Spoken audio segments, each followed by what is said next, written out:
Yeah, just go constantly. I fucking love it. Sorry, Duncanfield 14. 14. Sorry. I'm not good at remembering it. Oh, that's fine.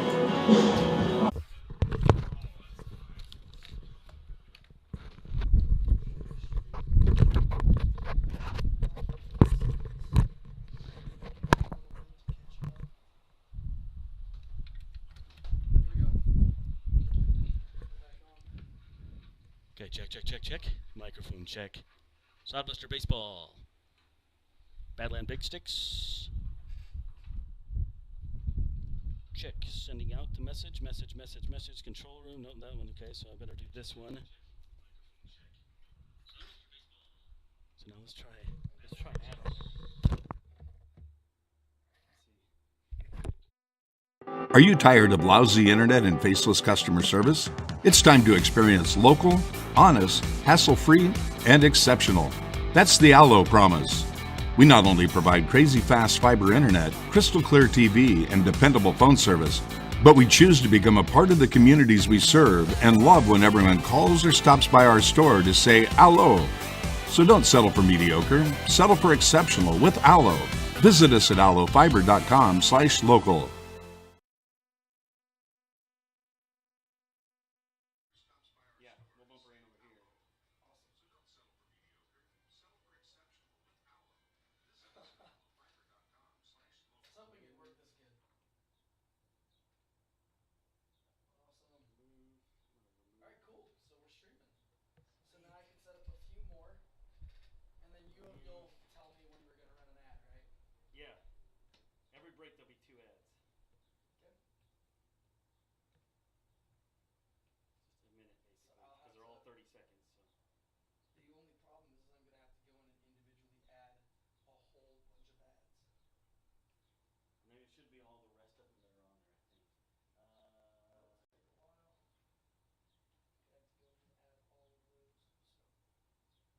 Eagle Distributing and Budweiser are proud to be sponsoring the Hastings Sodbusters. Budweiser has been linked to organized baseball since 1980 with a continued commitment to celebrate America's favorite pastime. The Budweiser brand was introduced in 1876 using time-honored brewing methods such as beechwood aging, which provides unparalleled. The kids' activities, work, and driving here and there. Who has time to wait in the checkout line? The new Sam's. There's nothing like relaxing on a summer day. Nothing like taking in a Hastings Sodbuster baseball game. And there's nothing like an... Are you tired of lousy internet and faceless... There's nothing like relaxing on a summer day. Nothing like taking in a Hastings Sodbuster baseball game. And there's nothing like an ice-cold Pepsi to make the day perfect. Pepsi Cola of Hastings wants to make your nothing like be the best day it can be, whatever the occasion. Enjoy your favorite refreshing Pepsi product throughout the Sodbuster season and make your nothing like.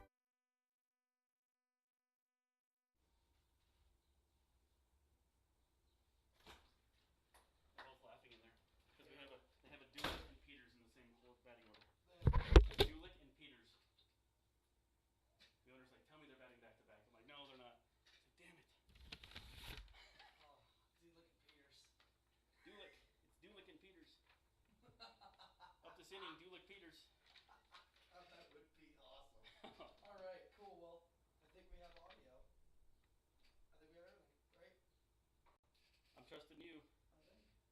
Sounds like it. Cooper, Austin, Bunn. Yep, we do. Babcock, where's this guy go? Eaton. All right, cool. So we can. Thurston, that's what I'm doing right now. Already streaming. I'm Thurston. Oh. Are you tired of lousy internet and faceless customer service?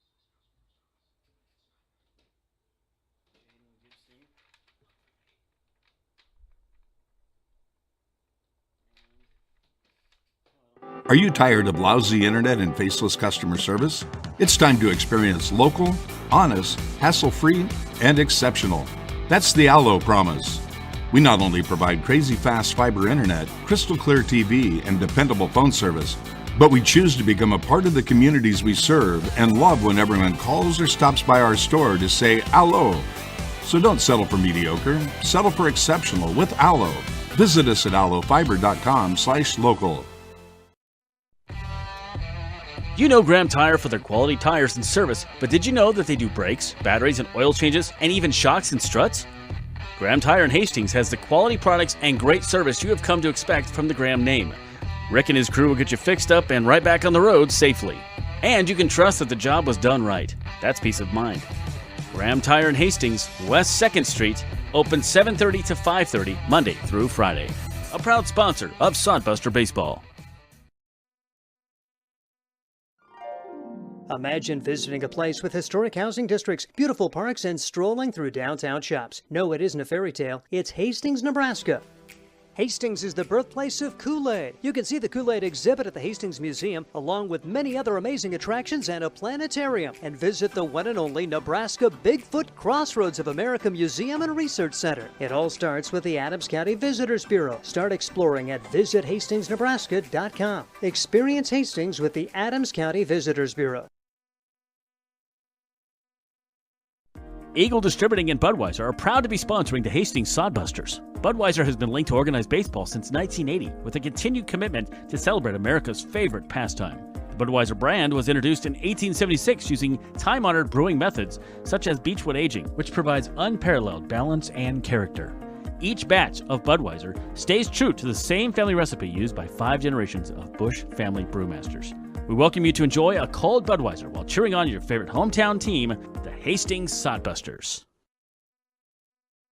Let's face it, we move our bodies around a lot, and sometimes things happen: a tweak, twist, pull, strain, ache, or pain. At Fisk Chiropractic and Sports Care, their goal is to restore your mobility, keep you moving, and ensure your rehabilitation is effective, efficient, and stress-free. Do you suffer from headaches and neck pain, lower back, or sciatica? Call Fisk Chiropractic and Sports Care today. Start to discover wellness through chiropractic care.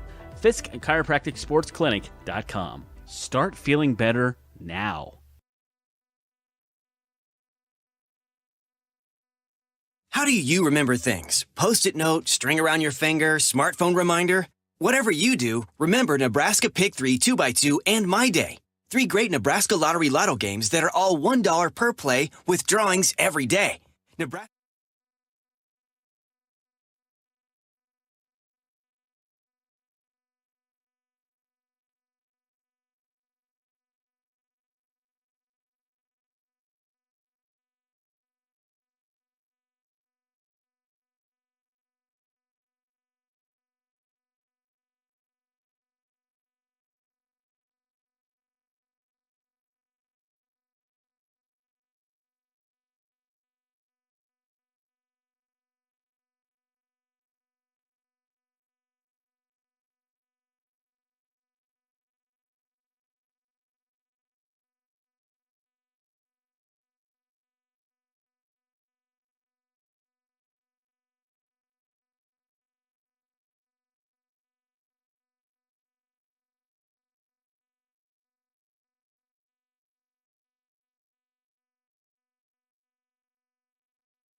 Are you tired of lousy internet?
Are you tired of lousy internet and faceless customer service?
It's time.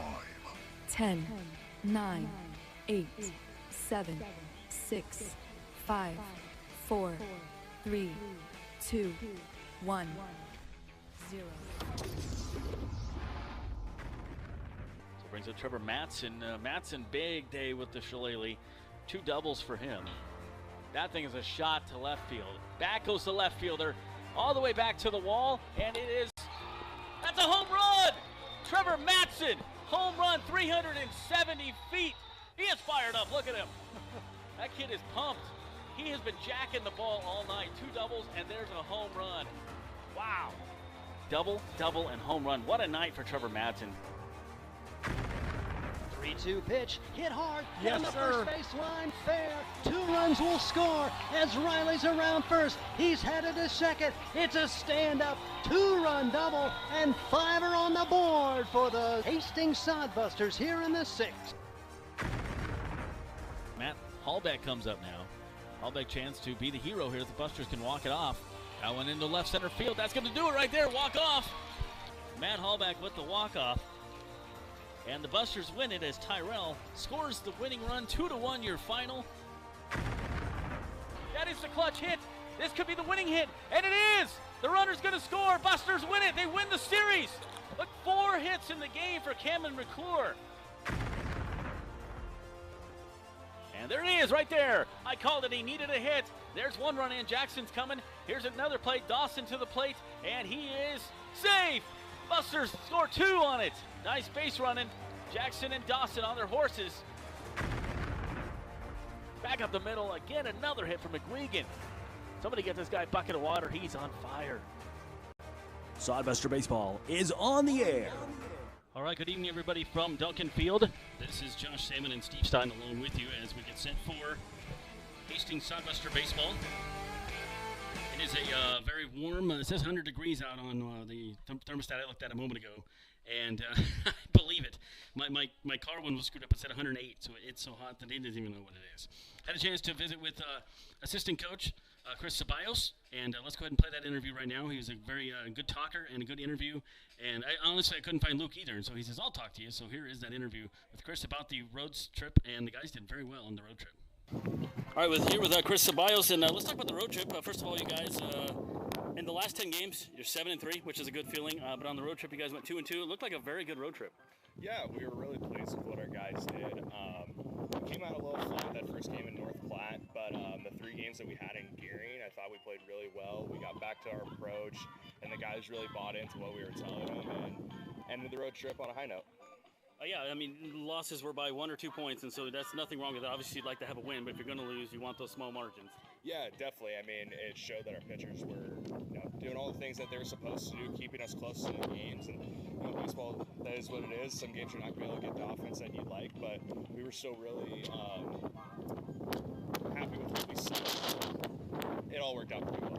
You guys only gave up 9 runs total in that road trip, and you guys hit in 18 runs. So it's always a good ratio to have way more runs to score than giving up. Yeah, no, definitely. All of the pitchers did really well. Obviously, we kept us in the games that we needed to, and our offense needed to score runs. I think we're able to. Pretty good offensive guys, and our pitchers, as of late, have been pretty dominant, so it's good to see. I think you guys are pretty aware of what Badland is capable of. They're 6-4 as well. Team ERA is 3.89. They've struck out 135 batters, 132 innings. They're very good with the bats as well. Should be a good test for you guys. Yeah, definitely. I mean, they're at the top of their division. We're at the top of ours, and I think these next 3 games will be pretty good. But I think we've already seen really good arms out of the Nebraska prospects, so I have no doubt in my mind that this will be a good series for us. A couple new guys joined. We had Duddleson come back. You had a couple of new guys join. Brandon over at first base, and so it's always nice to have the backup guys. But what do you think of those guys as well? What's your first impression on the road? Really good. It's good to have Duddleson back. Matt was there again, which was nice to see. Larson, a little slow, but incoming freshman, getting used to college pitching, no worries. I mean, the kid's a donkey out there. It's all good. He had a couple of good at-bats in Gearing, and then Brett Zimmerman, who sneaky through for Emil this year as an incoming freshman. I mean, really good spot for him, and he's been hitting really well as of late. Thanks, Coach. Yeah, good luck. Thanks. All right. Chris Ceballos, assistant coach there for the Sodbusters, and Happy to have him on the pregame. We've never got him on a pregame. We need to do that more often, Steve. He's a very good talker. And Luke's a good talker. I'm just saying, Well, hey, you get a chance to feature different guys. Exactly. Mix it up a little bit here. So that's what we're going to do. And happy to have you on the broadcast. As you can tell by the interview, it's an extremely windy day, a very hot day here in Hastings. Wind blowing straight in from right to left field. The temperature is close to 100 degrees today, and it's a little warmer down there on the field. I guarantee it. I was just down there. It's warmer on that turf. It sucks in the sun, and I was talking to Dallin Quigley about it. He says, yeah, it's warm down here, man. It's warm. So Busters on the road, Steve, they just did awesome. North Platte, they went through the Wednesday game, won that one. And, it was just a very good game for them with one game they didn't finish and one game they lost against North Platte. But then they took on the Pioneers, won 2 out of 3 on that one. So 2-2 on the road trip. And was there something that stood out to you looking at the box score, Steve, that you were impressed with? Well, yesterday, 9-0, a win for the Sodbusters. And how about the start to his Sodbuster career for NCAA Division III player Jacob Watson, who has just been lights out. We saw him here. He followed up his performance with 5 innings of 3-hit ball yesterday, and his ERA for the season in 3 appearances is 0.47. So he was lights out here. Didn't get a win as the Sodbusters won in the bottom of the 9th against the Nebraska Prospects, but he followed that up against a very good hitting Western Nebraska team by basically helping the Sodbusters win the series yesterday. So that's the one thing that stood out yesterday. And at the plate, Sodbusters are getting it done with 12 hits up and down the lineup. So really a solid outing and a good way to get on the bus on getaway day and now to come home to play the Great Plains Division leading Badlands Big Sticks. We talked about it last week during the homestand. If teams played well, you could have 2 division leaders. Hastings 9-4, Badlands 10-5 after they went 2-4 in their road trip playing Nebraska Land Division teams. They had started the season 8-1, and so now losing 4 of their last 6 coming into this one. They did win yesterday against Fremont, but expect a really good series. Sodbusters trying to kind of send a message to the Great Plains Division with a series win here in these next 3 games. Yeah, the Badland Big Six, they do it on both sides of the ball. I mean, they have such a good team there that they they're hitting 269 as a team with 9 home runs. Okay, obviously it's hard to get out of here, especially on a windy day like it is today. But their team ERA is also 3.89. They struck out 135 batters in 132 innings. So that's something to tip your hat to. They're both sides of the ball. They're very tough, very good players. And these teams, you look at the numbers, and they're similar in a lot of ways. By the numbers and that kind of thing. So, and the size, you look at the size of the guys and the players. It's going to be an interesting series. I'm very much looking forward to this. I'm not too familiar with this Badlands team, obviously being in another division. We didn't see them too much last year at all, but they were very good the last couple of years. So it should be interesting. It should be a fun series here from Duncan Field. Well, you mentioned the fact Badlands hitting 269. Sodbusters been better. They are at 282 coming into today. So top to bottom, they've hit it a little bit better, made more contact. You mentioned lack of power, part of that playing here at Duncan Field. No home runs for the Sodbusters this season, but hey, this is not the kind of team, this is not what this team is built around. They're built around speed, manufacturing runs, and they've had key hits during this 9-4 start.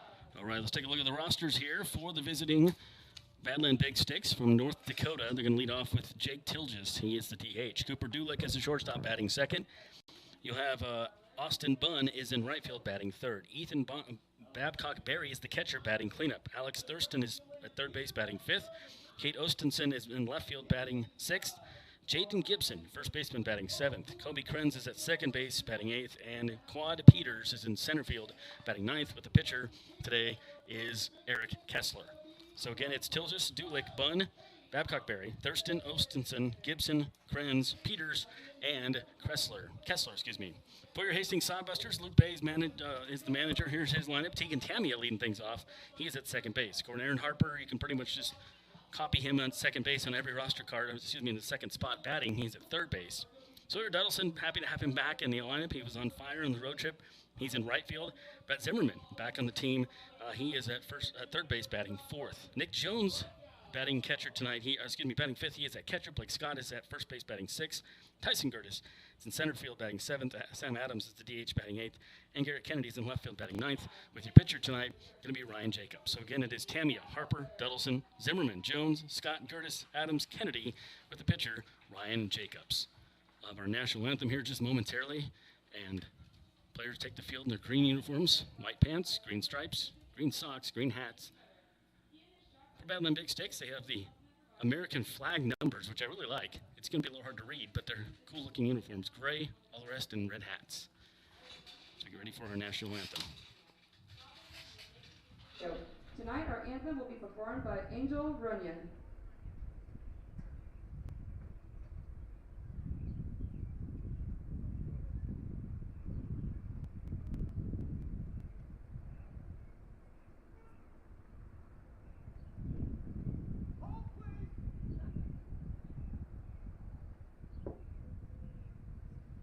Check.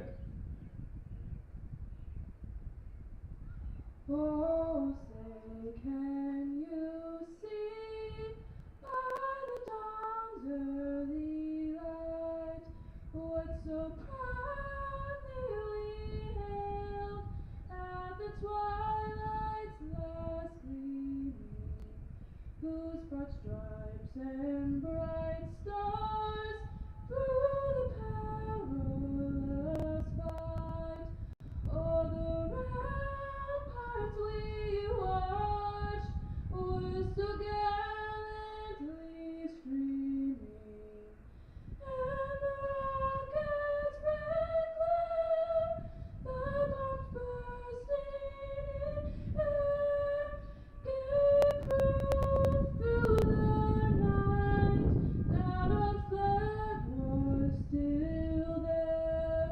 Oh, say does that star-spangled banner yet wave o'er the land of the free and the home of the brave? Sodbuster Baseball on your Monday night. Josh Salmon, Steve Stein, and Mason Hendricks to our right running the cameras tonight. You're watching on YouTube. Appreciate everybody tuning in here on a very, very hot night. We're reffing it in the press box, by the way. It's nice and comfy up here, so sorry for the players. A little warmer down there, but, you know, they're about half my age, so I think it'll be okay. You're never supposed to say like that. We are supposed to give the excruciating impression that we are living it with the players. So, yes, never say that. Although, you know, I was out at work at my job is outdoors, and so back in the old days, I know, you know, heat warning, we have this and that. Back in my day, we just called it June. I mean, this was harvest weather, man. This is just about time for wheat harvest. This is, I can feel the wheat truck going, and it brought back some memories. Awesome, very good. That would be cool. It is 100 degrees right now. Wind speed here at Hastings is it's a very, very windy 45 miles per hour. So that is the what's going on there with the wind. So that'll probably be a factor in today's game. It's bowling from right to left field as Ryan Jacobs gets his warming tosses up there for the Busters. Big, tall right-hander on the mound there. We'll get Busters started things off here at home. And, boy, what a good road trip they had. I was impressed to see the numbers for the guys. I didn't get to watch all the games, but it's fun to kind of watch the other broadcasts too sometimes. So Jacobs is in his third game. He's pitched 12 innings, given up 8 hits. His ERA is 3. Struck out 18 in that time while only walking 2. So it's been very effective here for the Hastings Sodbusters. Does lead the team in strikeouts and has the only save this year for Hastings. 1-0 with 1 save. 1-0 with 1 save, his record heading into today. And he's been rock solid out of Tarleton State, as he did not see much time for the Texans in the spring, only pitched a third of an inning. But here this summer, he's already off to a great start, and hopefully he can keep it going against the Badlands Big Sticks. All right, leading things off here for them will be Jake Tilgis. Then Dulick and Bunn. Appreciate you guys joining us here. Hastings Sodbuster Baseball, Badland Big Sticks in town. Pitch on the way. That one is inside for a ball. Ball 1. 1-0, just underway. Tomorrow's game will be at noon, so keep that in mind. If you tune in at 6:35, you'll miss it. It'll be over. Hopefully it'll be over by then. Yeah. You never know sometimes. On hit to very shallow right field. Duddleson has to dive and then can't come up with it. He got held up in that wind, and he looked at it and then had to run in and try to dive, and so I would think they would rule that one a hit. Yeah, with 45-mile-an-hour winds, and Duddleston did what he could, but it is going to be an adventure. Pop-ups on the infield, fly balls to the outfield. And you already see Duddleston, but the second batter, he takes about 3 or 4 more steps in because it is just going to take a rocket shot to get anything of any depth to right field today with that wind straight out of the south coming in from right. Cooper Dulick, the shortstop, comes up. Another right-handed batter takes the first pitch in there for a strike. No score just underway here from Duncan Field. Appreciate you guys tuning in as we get set for the second pitch from Ryan Jacobs. Pitch on the way. That one is inside-out swing. Popped up to right field as well. Duddleson, again, can't catch it in the wind. Man, that's just going to wreak havoc. If he would have threw it he did get the force out at second. Good play there by Duddleson. He knew once it got a cup in the wind, he wasn't going to have much of a chance. Let it fall and got the force out at second. And it's going to be a tough outfield night tonight. So a rare 9-6 putout, and it turns into a fielder's choice from Cooper Dulick. So a single for Till just to open the game, but he's erased. And a fielder's choice, usually you see a fielder's choice grounder, a fielder's choice pop-up, if you will, that brings to the plate Austin Bunn. All right, Austin Bunn is the right fielder tonight, and pitches in there for a strike. 0-1 here under Monday night. 3-game series. If you're in Hastings, you want to come out 6:35 noon tomorrow, 6:35 on Wednesday. That one is in there for a strike, kind of a low inside pitch, so kind of establish where your zone's going to be with the umpire. 0-2 is Bunn down here on the count. So, pitch on the way here to Bunn. Bunn is batting 185. Ooh, that one inside. Shaving a haircut. And it's 1-2. Babcock Berry, the catcher, due up next. 1 out, 1 on here. Top 1, no score. Badland Big Sticks. Hastings Sodbusters in Hastings, Nebraska. Duncan Field, that one down third base line. And line shot to third. Nothing doing. Nice catch over there by Zimmerman. 1 down. Welcome to Hastings. Good to see him in the lineup, and a nice job there for the Hastings third baseman. Brett Zimmerman is the third baseman from Loyola Marymount, Modesto, California. I'm familiar with that area. We have a lot of California and Texan guys on this team. Of course, plenty of Hastings guys. Brand Sanders is here from Grand Island. He's ready to go as well if we need him on the bullpen. Brings up your cleanup hitter. It's going to be Ethan Babcock Berry. Catcher. 2 outs, 1 on here, no score, top 1. Ryan Jacobs on the mound for the Hastings Sodbusters. And that one is outside. 1 ball, no strikes. Ryan Jacobs has been very good for the Busters this year. It's going to be a great series. These two teams are very equal in a lot of ways, both leading their divisions, respectively. The 0-1 offering coming up from Jacobs. Swung on a miss right past the fastball, the old Linda Ronstadt Blue Bayou. 1 ball, 1 strike. If he should get on, then you'd have Thurston, the third baseman, do up next. For Babcock. Give you some numbers on him here. Just a second. That one, runner goes. Starting in the second. It's a good one, but it's a little late on the tag.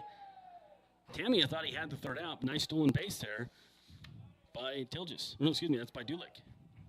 Yeah, the throw was just a little bit on the shortstop side, but Tamia did a good job of grabbing it, applying the tag, just not quite in time, and now a runner in scoring position as Badlands trying to strike first here in this battle of division leaders. So Babcock Berry, San Diego guy, 182 batting average for a cleanup hitter.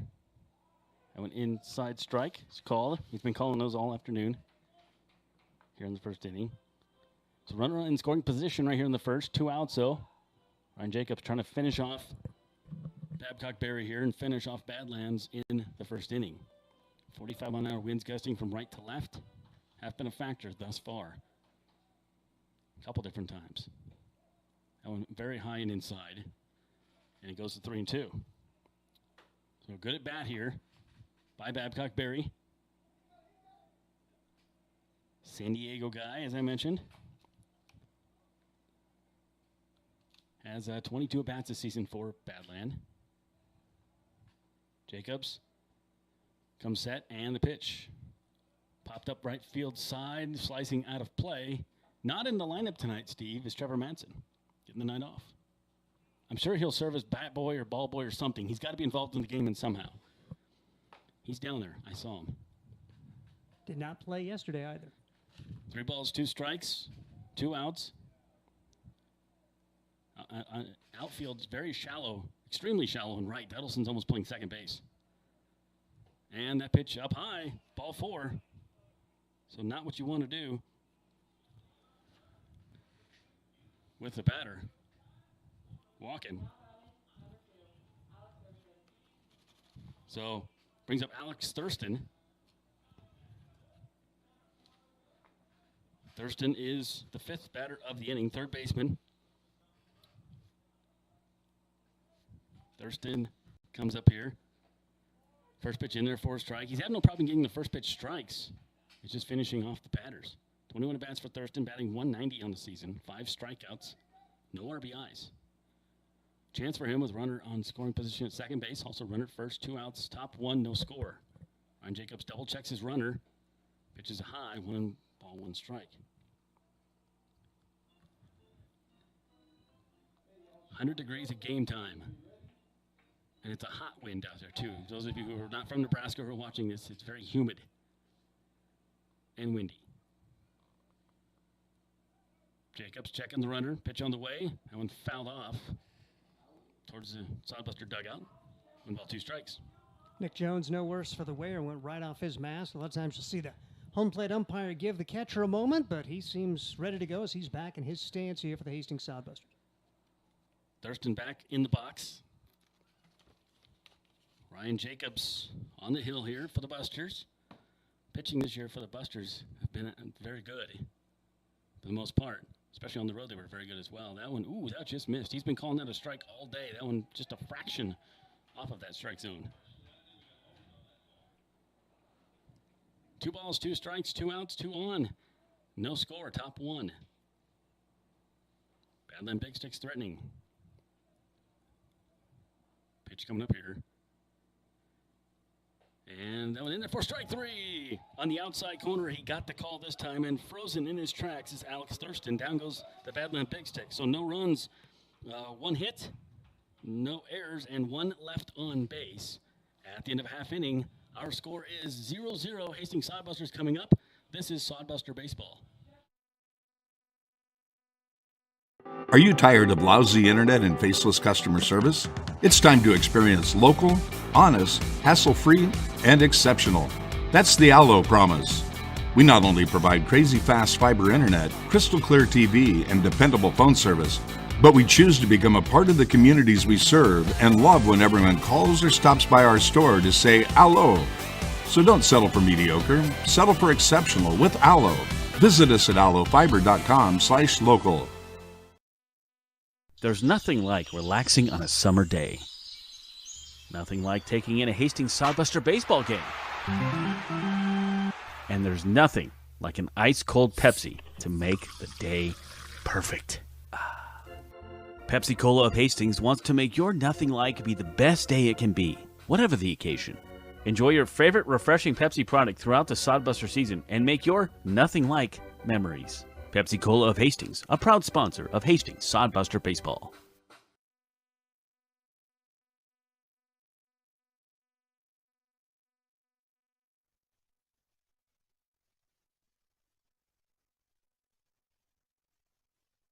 Here we go. Appreciate you guys tuning in here from Duncan Field. Bottom of the first coming up for the Sodbusters. And for Hastings. Let me turn that one down. Sorry, wrong switch there. Okay, there we go. Doing some new things over here tonight. It's going to be Tamia, Harper, and Duddleson due up for the Busters here in the bottom of the first inning. Badland Big Sticks had 2 runners on. 1 hit, had a fielder's choice. Got a guy out, left 2 runners on, 1 on first, 1 on second. And Ryan Jones got out of a situation there. Get you some numbers here on the starting pitcher. It is Kessler.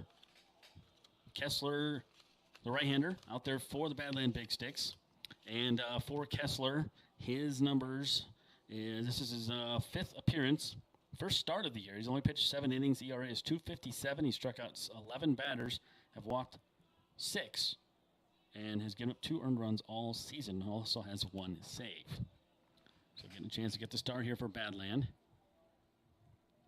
Mentioned their ERA is .389 as a team, and in this league, that's very good.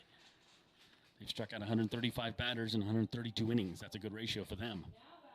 Sodbusters will like to change that. So Tegan Tamia coming up. Tamia Harper Duddleson for the Sodbusters. 311 Tegan's batting on the season. From Hilo, Hawaii. The Flying Hawaiian, is that what Jason Frew called him? Yes. There we go. The Flying Hawaiian. Pitch misses for a ball. Ball one. Wind shift. It's going right to left now. It's kind of going right across third base, but shifted a little bit, but still 45-mile-an-hour wind. 2 balls, no strikes. To Tegan Tamia. And Harper to up next. He's been hitting everything in the world. Tamia ropes that one into left field. That's just going to fall right in front of the left fielder and a hit. So 1 up, 1 on here for the Busters in the bottom of the first. And that is the field. That is the field you want to play to in terms of trying to swing the bat. It's going to be much easier to get hits into left than to right. Although we did see 2 balls hit to right, they're straight up in the air. If your outfielder's solid in right field, those are going to go as outs. So it brings up Aaron Harper, and you look at Harper in the league standings. He is 3rd in batting average with 366. He leads the league in RBIs with 15. It's a good guy to have on your team. And you just pretty much lock him into the 2-hole there on your roster. Tammy with a short lead. He leads the team in stolen bases. He's over at first base being held on. First pitch swinging on that one past the second baseman. They're going to try to throw it first. Nope, they hold on to the ball and just a little excuse me poke into right field. And, hey, it doesn't have to be pretty. It just has to work. That is perfect execution, fundamental baseball. You just wanted to move the runner along, and Aaron Harper just went to the pitch, grounded to the right side, nearly had an opportunity to see another 9-3 putout as the right fielder playing so shallow, but Austin Bunn just couldn't pull the trigger on that one to try to throw out Aaron Harper in back-to-back singles, and the doors open for Hastings here in the bottom half of inning number 1. Sawyer Duddleson comes up. Duddleson had a very good road trip. Coach talked about him ahead of time. Several hits there, a couple on Sunday from Duddleson against the Pioneers. He also had one on Friday. First pitch misses inside for a ball. So, very good batting. Happy to have him back. He hurt the ankle earlier in the season, and we thought, uh-oh. But he stuck around, worked on it, took the cage, and so happy to have him here. 1 ball, no strike. 2 runners on here for the Busters. No outs. Bottom 1. That one in there for a strike. That's a good pitch by Kessler. Leads the team as far as the regulars in batting average, 538. He's playing his 9th game today. Also leads the team in being hit by a pitch, tied for first on the team in that category. So it is great to see Sawyer back. Yeah, I think he's had 26 at bats. So missed some games there, but leading last year, Trevor Matson led the team in hit by pitches. Not usually something you want to lead on, but hey, it takes your on base percentage way up high, doesn't it? 1 ball, 2 strikes, 2 on, no outs, no score. Bottom 1, Duncan Field. Kessler looking for a sign. That's Eric Kessler. Gets it from his catcher. And pitch. Slapped first base side, but foul. We'll do it again at 1 and 2. Zimmerman due up next. Look at these batting averages on this team, Steve. You've got 325 from Tamia. He stands on second. Harper's batting 381, standing on first. 538 here by Duddleson. Zimmerman's hitting 300. He's next. Nick Jones could be up this inning, 345. Scott, 306. 1 ball, 2 strike pitch coming up here from Kessler. Right back up the middle. That could be 2. And no, he can't hold on to it. Shortstop has a hard time there. Dulick dropped the ball. Everybody's safe. And you could tell that Dulick was thinking to, if he fields it cleanly, step on the bag and throw to first. Couldn't field it cleanly, and the Sodbusters have the bases full with nobody out here trying to jump on top against the Badlands Big Sticks. Scored an error on that one, and it should be. So that brings up, with bases loaded, Brett Zimmerman. Zimmerman looking for his 3rd RBI. Just joined the team on the road trip, but I've heard good things about this young man. Left-handed batter here. Outfield shallow and right and center, extremely shallow and right. Left field a little deeper. But that wind's holding everything up in the air. It's almost line drives or grounders today. No outs. 1-0 count here to Brett Zimmerman. And the pitch misses inside, 2-0. Zimmerman from Loyola Marymount, we mentioned. Modesto, California. Standing on third is Tegan Tamia. Harper at second. Duddleson reaches on the air a moment ago. He's on first. Bases loaded, no outs. And that went in there for a strike. Pretty good pitch by Kessler. He says, here it is, hit it, and he didn't swing. 2 balls and a strike. Nick Jones, the catcher, due up next. Busters did add a couple guys to the roster over the road trip. This is one of them. Little chopper back up to second base. Nice backhand by the second baseman over to first. They do turn the double play, but the Busters score a run. That was a beautiful play at second base by Krenz. On the glove, just tossed it out of the glove to the shortstop. Wow, what a play. The Buster score. After the struggle defensively last play, that was about as good as it gets. Sodbusters will settle for a run and still an opportunity with a runner at third and 2 outs, and Nick Jones coming to the plate. So Nick Jones comes up. 1-0 Sodbusters on 2 hits. That was a huge play. And the only chance really he had was to get it straight from glove to the shortstop. If he would have tried to get it out of his hand and then toss it over there, one of them would have been safe. Yeah, maybe you get the force if he takes that time, but there's no way they get a double play. So the manager comes out. I don't know if they're going to say that he slid in the way of the shortstop or something, or that was a double play anyway. I think the shortstop maybe was shaking up a little bit for a second. So he's kind of favoring that right hand. Just checking on him. Manager for the Badland Big Sticks is Cam Johnson. So checking on his guy. Nothing wrong with that. 2 outs. Runner on third base here. Buster up 1-0 bottom 1. Very windy and hot Monday night from Duncan Field. Plenty of shade here, though, as most of the fans are in the shade. This time of night, you get plenty of shade. Noontime start tomorrow. Noon is the broadcast as the first pitch. Start broadcast about 11:30. And then 6:35 again on Wednesday. That one hit to second base. Should wrap up the inning, and it does. But the Busters score 1 run on 2 hits and leave 1 on base. And at the end of 1 inning, it is 1-0 Hastings Sodbusters. This is Sodbuster Baseball.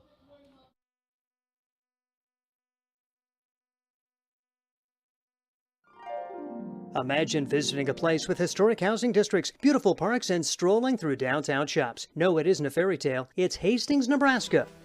Hastings is the birthplace of Kool-Aid. You can see the Kool-Aid exhibit at the Hastings Museum, along with many other amazing attractions and a planetarium. And visit the one and only Nebraska Bigfoot Crossroads of America Museum and Research Center. It all starts with the Adams County Visitors Bureau. Start exploring at visithastingsnebraska.com. Experience Hastings with the Adams County Visitors Bureau. How do you remember things? Post-it note, string around your finger, smartphone reminder? Whatever you do, remember Nebraska Pick 3 2x2 and My Day. 3 great Nebraska Lottery Lotto games that are all $1 per play with drawings every day. Nebraska Pick 3 lets you choose your own bet type. 2x2 has a $22,000 top prize. And with My Day, you choose a 6-digit date. Must be 19, please play responsibly. Oh, got a reminder. Produced Nebraska Lottery Commercial. I'm all over that. Welcome back to Hastings Sawbuster Baseball. Josh Salmon, Steve Stein with you as we get set for inning number 2 here. Buster's able to put a run up on the board in the bottom on the first on 2 hits and leave a runner on, reached on an error. So that's what you need to do. Just, look away. And Steve, you look at the road trip and the games they lost by 1 or 2 runs. And so if you're going to lose very close games, as Chris Caballo said, it shows your pitching is doing a good job. They only gave up 9 hits the entire road trip. Yeah, it was really solid, a 4-3 loss at North Platte, the only game they were able to get in. They win 5-3 against Western Nebraska, lose 2-1, and then come back with a shutout yesterday, 9-0 in a game that was shortened. All right, Kate Austinson comes up. Austinson, the left fielder. It'll be Austinson, Gibson, and Krenz. And strike 1. So, strike 1 to Austinson. Left-handed batter. First lefty we've seen in the Badland Big Sticks lineup tonight. And I think all but one batter Jacobs has been ahead of, if my records are correct. 1 ball, 1 strike. 1 ball, 1 strike here. 1-0 Busters. Top 2. Swung on and missed on that one. Good pitch. Ryan Jacobs looks like he's in his zone. For the Busters, you have Zimmerman on the infield. And then you have, Harper, then Zimmerman. Then you have Tamia Scott. Outfield is Kennedy, Curtis, and Duddleson. Swung on and missed. Got him. Strikeout. First strikeout of the day. Second strikeout of the day for Jacobs. 2 down. No, one down. I'm confusing myself. Sorry. Sodbuster's just solid, and you look at the stats early this season compared to last year. Better pitching, better hitting, and consequently a better team so far. Nothing against last year's young group, but 9-4, and they've done it both sides. Jaden Gibson comes up. Gibson, the first baseman, pops one up right field side. Everybody's giving it chase and just running out of real estate, and that one goes foul. Much better read on it that time from Sawyer Duddleston, who really struggled with the 45-mile-an-hour winds at his back, but he made a good line on it, just no chance to get there. He's playing right field for the Hastings Sodbusters. So again, your Sodbuster defense, Zimmerman at third, Harper at short, Tamia at second, Scott at first. Outfield from left to right is Kennedy, Curtis, and Duddleson. Jones behind the dish, and Ryan Jacobs' pitch is up high for 1 ball, 1 strike here to Gibson. Krenz would be due up next, the 8th place hitter. They were able to get 1 hit back in the first inning. Leave a guy on, though, a couple guys on. Jacobs got out of it. That one popped foul to our right and out of play. 1 ball, 2 strikes. Sodbusters happy to be back home. It's a very short homestand. 3 games, and then they hit the road again. But they're happy to be back home, the guys. Asked them how the road trip was, and they said not bad at all. They played some games and stuff on the bus. Little looper in the center field. That's going to fall in front of Curtis. And so the first hit of the inning for the Badland Big Stick. Second of the game. Off the bat of Gibson. So brings up Kobe Krenz. Krenz, a second baseman here. Haven't gone all the way through the order yet, have the big sticks.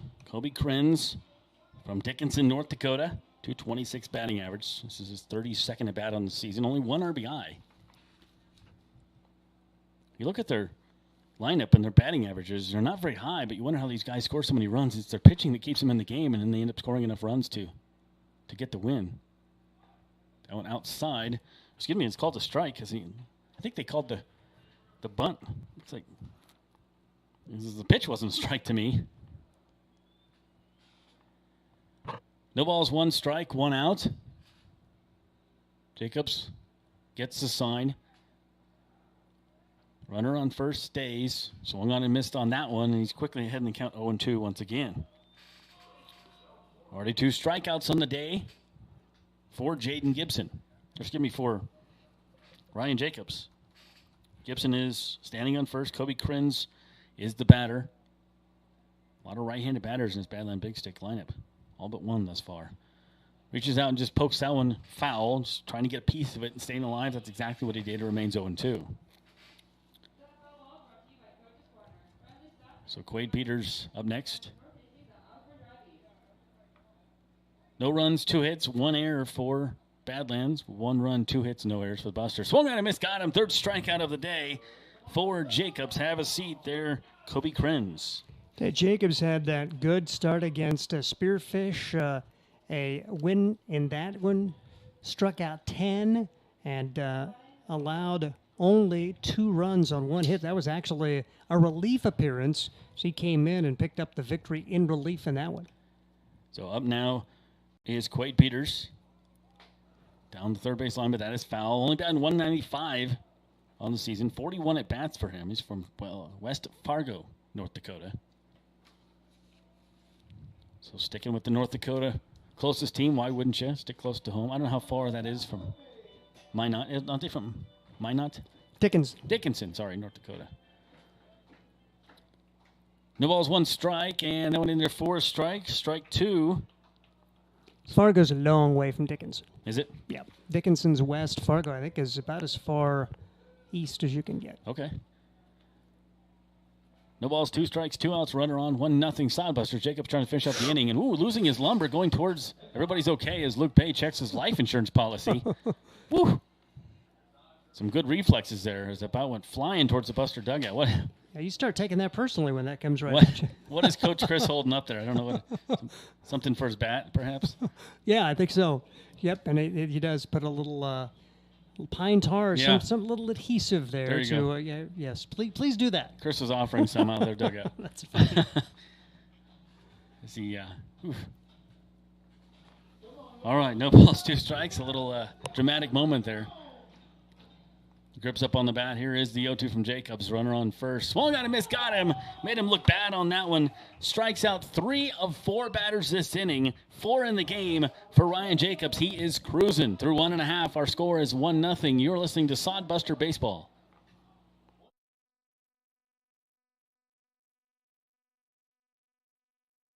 Sodbuster Baseball is sponsored by Nebraska Land Distributors. When you come to the ballpark, you can get a Coors Light, crisp, refreshing chill, keeping Nebraska chill, and light beer from Miller. Light beer with more taste. Nebraska Land Distributors also features White Claw. Live your wave. And a trip to the ballpark wouldn't be complete without Leinenkugel's Summer Shandy, refreshing beer with a hint of lemon. Check out these great adult beverages on your next trip to the Hastings Sodbusters, courtesy of Nebraska Land Distributors. Get the latest in news, sports, and local interest stories with the Hastings Tribune. The Tribune's award-winning staff provides you with the best in local content, from the news you need to amazing photographic moments to the latest in Sodbuster baseball news. Check out the classifieds, browse the business directory, and more. The Hastings Tribune, always a good read. Pick up the latest issue or subscribe today. Both print and e-editions are available. HastingsTribune.com. The Hastings Tribune, a proud sponsor of Sodbuster Baseball. Welcome back to Duncan Field. Josh Hammond, Steve Stein along with you. Mason Heinrichs running our TV cameras tonight. Let's take a look at the scoreboard here from the Independence League. Gym City at Western Nebraska Pioneers. No score on that one. They're just getting underway. North Platte tonight also just getting underway at Fremont in that game. And our score is 1-0 with the Hastings Sodbusters coming up here in the bottom of the second. For the Sodbusters, it'll be Blake Scott, Tyson Curtis, and Sam Adams. It'll be the 6, 7, 8 hitters due up here. Busters had 2 hits in the first inning. Got a run in against Eric Kessler, the right-hander. So we saw the wind be a factor in a little bit in the first inning, but if Ryan Jacobs keeps pitching like he's pitching tonight, the wind ain't going to be a factor. They can't even get the bats off their shoulders. So here is Blake Scott. Blake at first base tonight for Sodbusters, and that went upstairs for ball 1. Busters did add another infielder as Brandon Larson joined the team this week.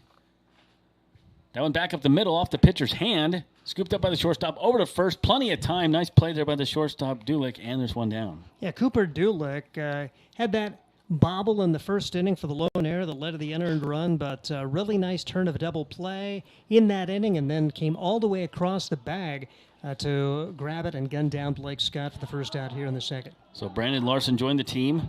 He's going to go to UC San Diego, high school kid, 6'6", 230 right out of high school. Rockland, California. Good lunch program there. Here comes the Tyson Curtis center fielder. Tyson batting only $167, but he's been a valuable asset to this team with his defense. Gets some key hits. Had a walk-off walk here earlier, last homestand. No balls, 1 strike pitch coming up. Kessler, that one off the handle, over the third base, across the diamond. Nice play there by Thurston, and there's 2 down. 2 really good left side infielders for the Badlands Big Sticks, as Thurston made that one look easy, and we'll see if the Sodbusters can get a little 2-out rally with Sam Adams coming up. Yeah, Gertis hit that one off the handle, so not much you could do with that one, and good play by the third baseman. So Sam Adams comes up. Adams the DH tonight. Sam batting .148 on the season. Hails from Fort Worth, Texas. Pitch on the way from Kessler is in there for a strike.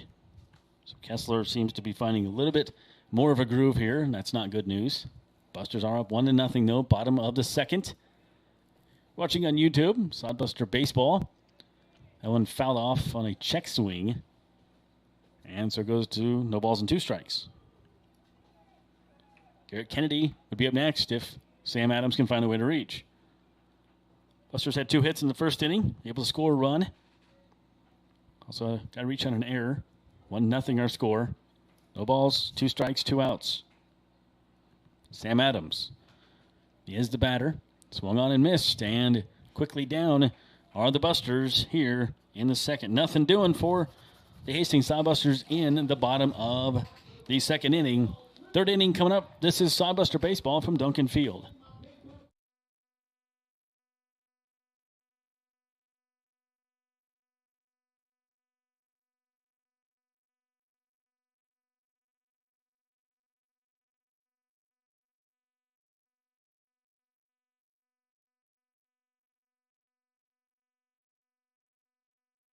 Eagle Distributing and Budweiser are proud to be sponsoring the Hastings Sodbusters. Budweiser has been linked to organized baseball since 1980 with a continued commitment to celebrate America's favorite pastime. The Budweiser brand was introduced in 1876 using time-honored brewing methods such as beechwood aging, which provides unparalleled balance and character.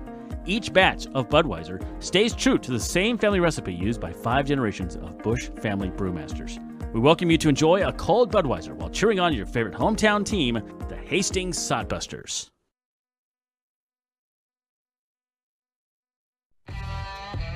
You know Graham Tire for their quality tires and service, but did you know that they do brakes, batteries, and oil changes, and even shocks and struts? Graham Tire in Hastings has the quality products and great service you have come to expect from the Graham name. Rick and his crew will get you fixed up and right back on the road safely. And you can trust that the job was done right. That's peace of mind. Graham Tire in Hastings, West 2nd Street, open 7:30 to 5:30, Monday through Friday. A proud sponsor of Sodbuster Baseball. Welcome back, Sodbuster Baseball. Steve Stein will have your call in the 3rd inning. As the Badlands Big Sticks will have the top of the order coming up. It's Tilgis, Dulick, and Bunn. Great start for Ryan Jacobs. Throwing 37 pitches through the first 2 innings. He has struck out 4, allowed no runs on 2 hits. First pitch across for strike 1, no balls, and 1 strike to Tilgis, who does have a hit as he hit a pop-up to right field. A great effort with the wind battling out there Sawyer Duddleston, but it ended up falling. And that's the hit, really. Jacobs could have gotten out of that first inning, 1-2-3. Brings this one across for a strike. Quickly 2 strikes on Jake Tilgis. Tilgis out of Des Moines Area Community College. That's where the head coach for this Badlands Big Sticks team is coaching. He's an assistant there at Des Moines Area Community College in Boone, Iowa. No balls, 2 strikes. Jacobs with a pitch. It's in the dirt, 4-1, 1 ball and 2 strikes on Jake Tilgis for the Badland Big Sticks. As Tilgis, see what he can get going. Back to the top of the order, a guy who was hitting .311 coming into the day. Sodbusters with a .282 batting average as a team. Badlands .269 coming into today's play. Battle of division leaders. Here's the pitch. Take it upstairs. Now 2-2 on Tilgis. Tilgis from Johnston, Iowa. Big kid, 6'3", 225 pounds. The DH for the squad from Dickinson, North Dakota. They've been part of Summer League Baseball like Hastings here for year number 5. This pitch is fouled away, 2 balls and 2 strikes. Of course, it was the Expedition League up until this year, and teams creating the Independence League this season. But Badlands has been in it since the beginning. 2018, they finished 3rd in the Lewis division. They ended up winning the whole thing in 2019, won their division, then upended Western Nebraska for the title. As the pitch is fouled away. It remains 2 balls and 2 strikes. 7th pitch of the at-bat coming up to Jake Tilgis. It's Ryan Jacobs being given a workout here in the top half of inning number 3. 1-0 Sodbusters on top. An unearned run in the first as Tegan Tammy is singled. Came around to score. As the pitch inside, but it got a piece of the bat and then a piece of the catcher as it was off the bat of Tilgis, and then Nick Jones, I think that missed all the protective gear. He's up and apparently okay as he has kind of taken a beating a couple of times here in this early part of the ball game. I've never wanted to be a catcher. 1-0 score. Sodbusters on top. They ended up scoring on a double play, so no RBI for the guy who hit into that double play, Brett Zimmerman, but Sodbusters do have the lead. Another 2-2 pitch. High and tight, 3-2. Good effort here for Jake Tilgis, who has gotten it to the limit here as he'll face the 9th pitch of this at-bat. Badlands 10-5 on the season as they went 2-4 on a road trip, lost a series at Fremont falling in the first 2 games, but coming back to win yesterday 9-5. Bouncing ball, right side. Clean play for Tegan Tamia. Picks it up, throws to first in time. Blake Scott over at first, and Jake Tilgis is 1 for 2 on the day. I'd let to bring up Cooper Dulick, shortstop for Badlands. Sodbuster defense has been pretty solid this season. I talked to Tamia before, well, a couple games in the season. He said he's more comfortable at second base than at shortstop, and Harper has no problem playing shortstop, so that's where they're at.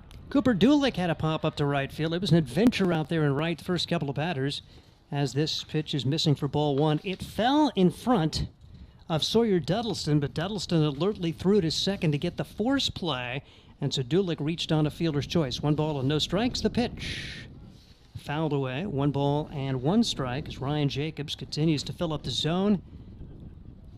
32 strikes, just 13 balls. Here as we're in the top half of the 3rd inning. 9-inning games. Lush bled doubleheaders in the Independence League. Bouncing ball, left side and foul. It goes to 1-2 on Cooper Dulick. Dulick out of Montana State Billings. His hometown in Cetus, California. 6'3", 195-pounder, right-handed batter against the right-handed pitcher Jacobs. Bouncing ball, it's Tammy again at second base. Has got it, throws over to Scott at first, and a couple of 4-3 groundouts for Badlands to open inning number 3. 1-0 Sodbusters continue to lead it. As coming to the plate for Badlands will be the right fielder, Austin Bunn. I talked about the Sodbusters defense on the road. They only had 2 errors in all those games. That's a great ratio to have. Sodbusters did have a couple of games wiped away due to weather, but able to complete 4 games, winning the series at Western Nebraska. Here's a pop-up on the first pitch on the infield. Everything's an adventure, Blake Scott. Now it's going to give way and can't get to it. Scott coming off of first base, and these 40-mile-an-hour winds have already played havoc with several balls in the air. Scott couldn't get there, and actually it fell closer to Nick Jones, and the count is no balls and 1 strike on Austin Bunn. Yeah, you get anything up in the air, and it's just anybody's game. You have no idea what's going to happen. It's staying alive up there as the batter, but it's tough if you're a defender. Big Bend Community College is Austin Bunn's home at this point. He's from Kuna, Idaho, as he stands in the right-handed box. 1-0 Sodbusters on top as Ryan Jacobs bring the pitch home, and that's right across on the inside corner. No balls and 2 strikes on Austin Bunn. As Jacobs gave up a 1-out single in the second, but has set down 4 in a row.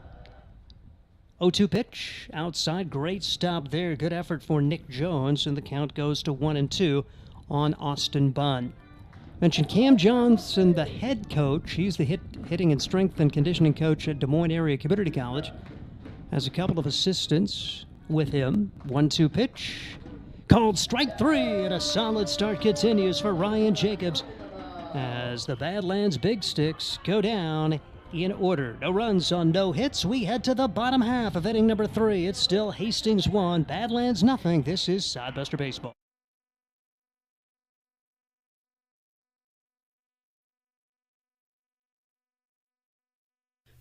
Life is busy. Between family events, the kids' activities, work, and driving here and there, who has time to wait in the checkout line? The new Sam's Club Scan and Go app lets you scan, pay, and head to the door. Or try curbside pickup. Just shop, park, and let them load it into your car. Curbside pickup for Plus members starts at 7 a.m. Monday through Saturday. Get all the products you love at the prices you expect from Sam's Club and skip the lines. Sam's Club, making busy lives less stressful. Nebraska Realty is a homegrown company that is deeply invested in the communities it serves. They are the largest independent real estate brokerage in the state with over 950 agents serving communities all across Nebraska.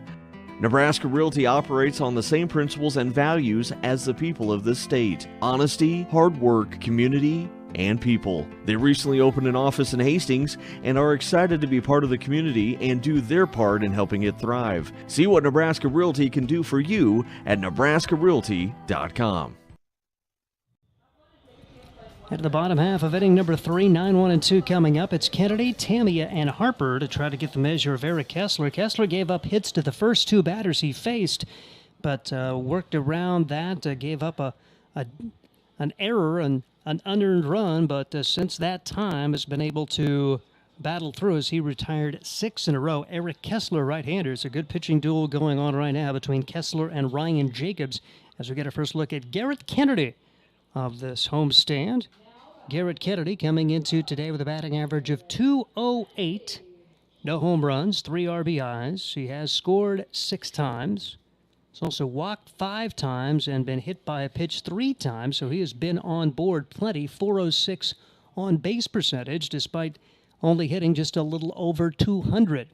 Stands in the right-handed box, and Eric Kessler's first pitch of the 3rd inning, right across for strike 1. No balls, 1 strike. Both these starting pitchers filling up the zones at this point, and we have what looks to be another good pitcher's duel in store here at Duncan Field. off speed, and Kennedy couldn't make contact with that. It's quickly 2 strikes here in inning number 3. 1-0 Sodbusters. An unearned run in the first, the difference in this one. Here's the 0-2 pitch. It's fouled away. No balls, 2 strikes on the right-handed hitting Garrett Kennedy, University of Nebraska, Omaha product. Millard Westgard, a Grand Island native, though. Played in 18 games in the spring for Omaha. 0-2 pitch on the way. Take it upstairs, 1-2 on Garrett Kennedy, with Tamia and Harper still to bat in this inning for the Sodbusters in their green jerseys, white numbers, trimmed in yellow. Red, white, and blue, primary for the Badlands Big Sticks. They're in their gray uniforms today with American flag-themed numbers and red hats. Pitch misses, and it's back to even for Garrett Kennedy, number 9 hitter for the Hastings Sodbusters. 1-0, Hastings on top. Right-handed pitcher Eric Kessler brings it home, and that is just missing. I tell you what, the body language for the Badlands Big Sticks made you think that they thought that was a strike. So 3-2 the count now on Garrett Kennedy. Kennedy had tossed the bat away, thinking that was ball 4. He will retrieve the lumber and get back into the batter's box. So a 3-2 pitch, and Garrett probably ought to be swinging here if it's close. 3-2 delivery on the way. Foul ball. Kennedy able to stay alive. Kennedy was involved in some big moments the last homestand as the Sodbusters winning a couple of series, and they have been solid this year so far at 9-4. Winning all the series but 1 so far this season, and the only one they lost, they only got 1 game in. Swing and a miss. Kennedy can't make contact here, so that 8-pitch at bat ends up in a K, and the second straight strikeout, as a matter of fact, as we wrap that around the second and third inning break, and back to the top of the order for Tegan Tamia, who singled and scored his first time up. The Flying Hawaiian stands in the right-handed box for the Hastings Sodbusters. Tegan Tamia, very quickly a fan favorite, 311 hitter on the year. He bounces this one back up the middle. Shortstop charges, has got it, throws to first in time, and I really like Cooper Dulick. Moves well, throws it well, does have a key error in the game, but quickly 2 up and 2 down here for the Hastings Sodbusters, and Aaron Harper will try to get things going here. Tell you what, Sodbusters kind of feel fortunate that they got the early run against Kessler, because he has set down 8 in a row since that time, and will try to work to Harper, who had a single his first time up. 1-0 the score. Sodbusters on top. 1 run, 2 hits. No errors for Hastings. No runs, 2 hits, 1 error for the Badlands Big Sticks. The pitch. Bouncing ball foul. No balls and 1 strike on Aaron Harper. Could have got much better the last homestand for Harper. An unbelievable start to his Hastings Sodbuster time. His average has now fallen to 366, but he's still top RBI producer in the league at 15.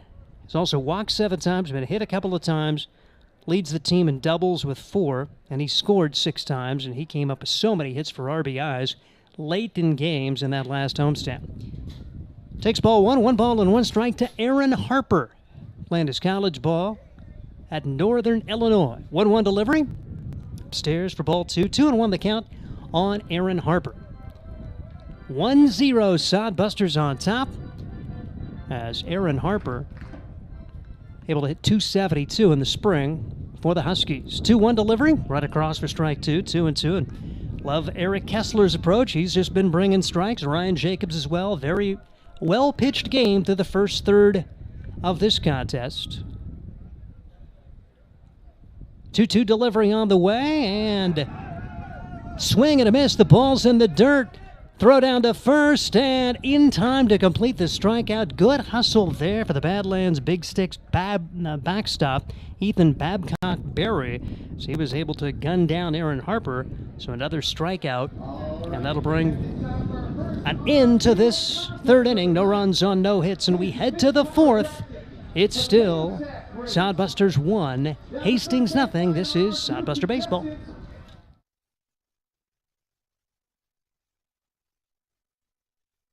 Let's face it, We move our bodies around a lot, and sometimes things happen. A tweak, twist, pull, strain, ache, or pain. At Fisk Chiropractic and Sports Care, their goal is to restore your mobility, keep you moving, and ensure your rehabilitation is effective, efficient, and stress-free. Do you suffer from headaches and neck pain, lower back or sciatica? Call Fisk Chiropractic and Sports Care today. Start to discover wellness through chiropractic care. Fisk Chiropractic Sports Clinic.com. Start feeling better now. Are you tired of lousy internet and faceless customer service? It's time to experience local, honest, hassle-free, and exceptional. That's the Allo promise. We not only provide crazy fast fiber internet, crystal clear TV, and dependable phone service, but we choose to become a part of the communities we serve and love when everyone calls or stops by our store to say Allo. So don't settle for mediocre, settle for exceptional with Allo. Visit us at allofiber.com/local. Way to the fourth inning. It is 1-0 Sodbusters. It's Steve Stein. It's Josh Salmon. Mason Hendricks, our engineer, and we have an opportunity to hear from Brian Frew. It's a good opportunity to get him on during this fourth inning, as we'll be visiting with him during the course of this frame. Badlands going to be sending the 4, 5, and 6 hitters up there. Ethan Babcock-Berry, the catcher, will get things started against Ryan Jacobs. What do you think of Ryan Jacobs and his start going on today? Oh, he looks fantastic. I would say, I mean, he's got a big zone to work with, and he's taken every advantage of it. His cutter looks great, four-seam every once in a while to mix it in.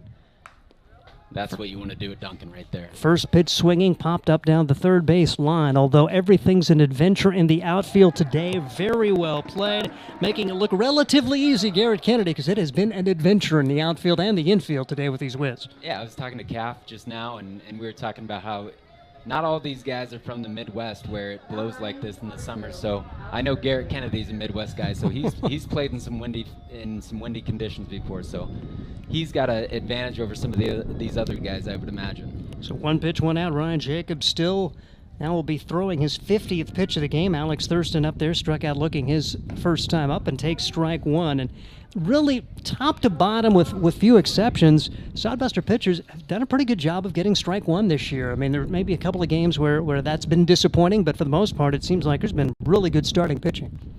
Yeah, I would say, I mean, when you pitch here at Duncan Field, you've got to have a ton of confidence to throw that first pitch for a strike, and these guys have been, especially, tonight. I think the other pitcher knows what he's doing here too, so he's pumping a lot of strikes too, and that's, I mean, basically when you're pitching here at Duncan, you just challenge them as much as you can, and if they hit one to Kennedy out there, he's got a ton of range. So 1-1 pitch is popped up on the right side of the infield in foul territory. It's a little adventure, but a good job there for Blake Scott to make the play. 2 quick outs. Yeah, I believe he's a natural catcher. Yeah, I believe.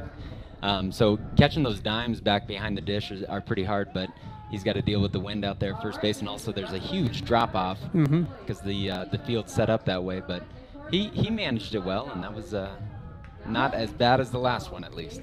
Cade Austinson will step to the plate as he struck out his first time up, and Ryan Jacobs trying to make quick work of the big sticks here in inning number 4.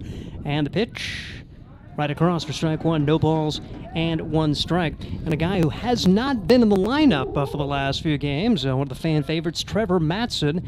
We'll try to get an update on him.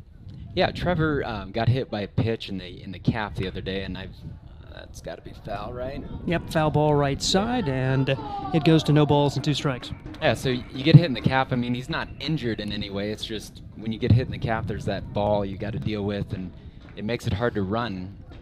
So that's kind of what he's dealing with right now. He's been able to take batting practice, which is nice, and obviously nothing, when he gets back in the lineup, nothing's going to stop him from being a productive player.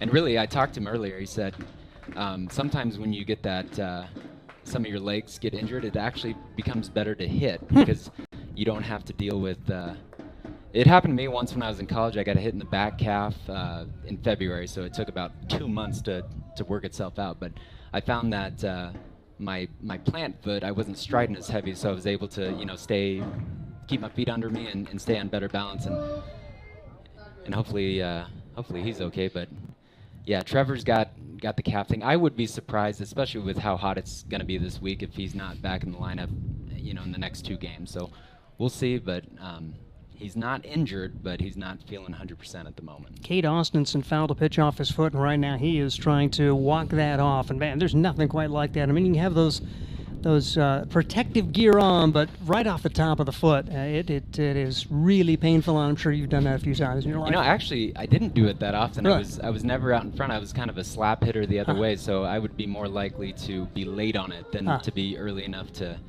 foul one off my foot. But it has happened, and you're at that point where it's like, man, I can't walk, and I'm never going to be able to run again. But after a couple minutes, you're fine. 1-0 Sodbusters on top as we're in the top half of the fourth inning. Very well pitched game to this point, and you gotta love the approach for Ryan Jacobs, who's been a solid addition to the Sodbusters this year out of Tarleton State, the Tarleton State Texans, and he picked up a win in relief earlier this year, and really starting pitching top to bottom has been really good. Another thing I was going to ask about, and I'm kind of putting you on the spot, hopefully, what about Leif Holting? Now, we've not seen him yet this year. Do you know his status? Yeah, I mean, he's not hurt or anything, but I do know he was used heavily during the year, and so the coach kind of wanted to make sure that he wasn't going to get overused in the summer, let his arm recover a little bit, but, he's raring to go.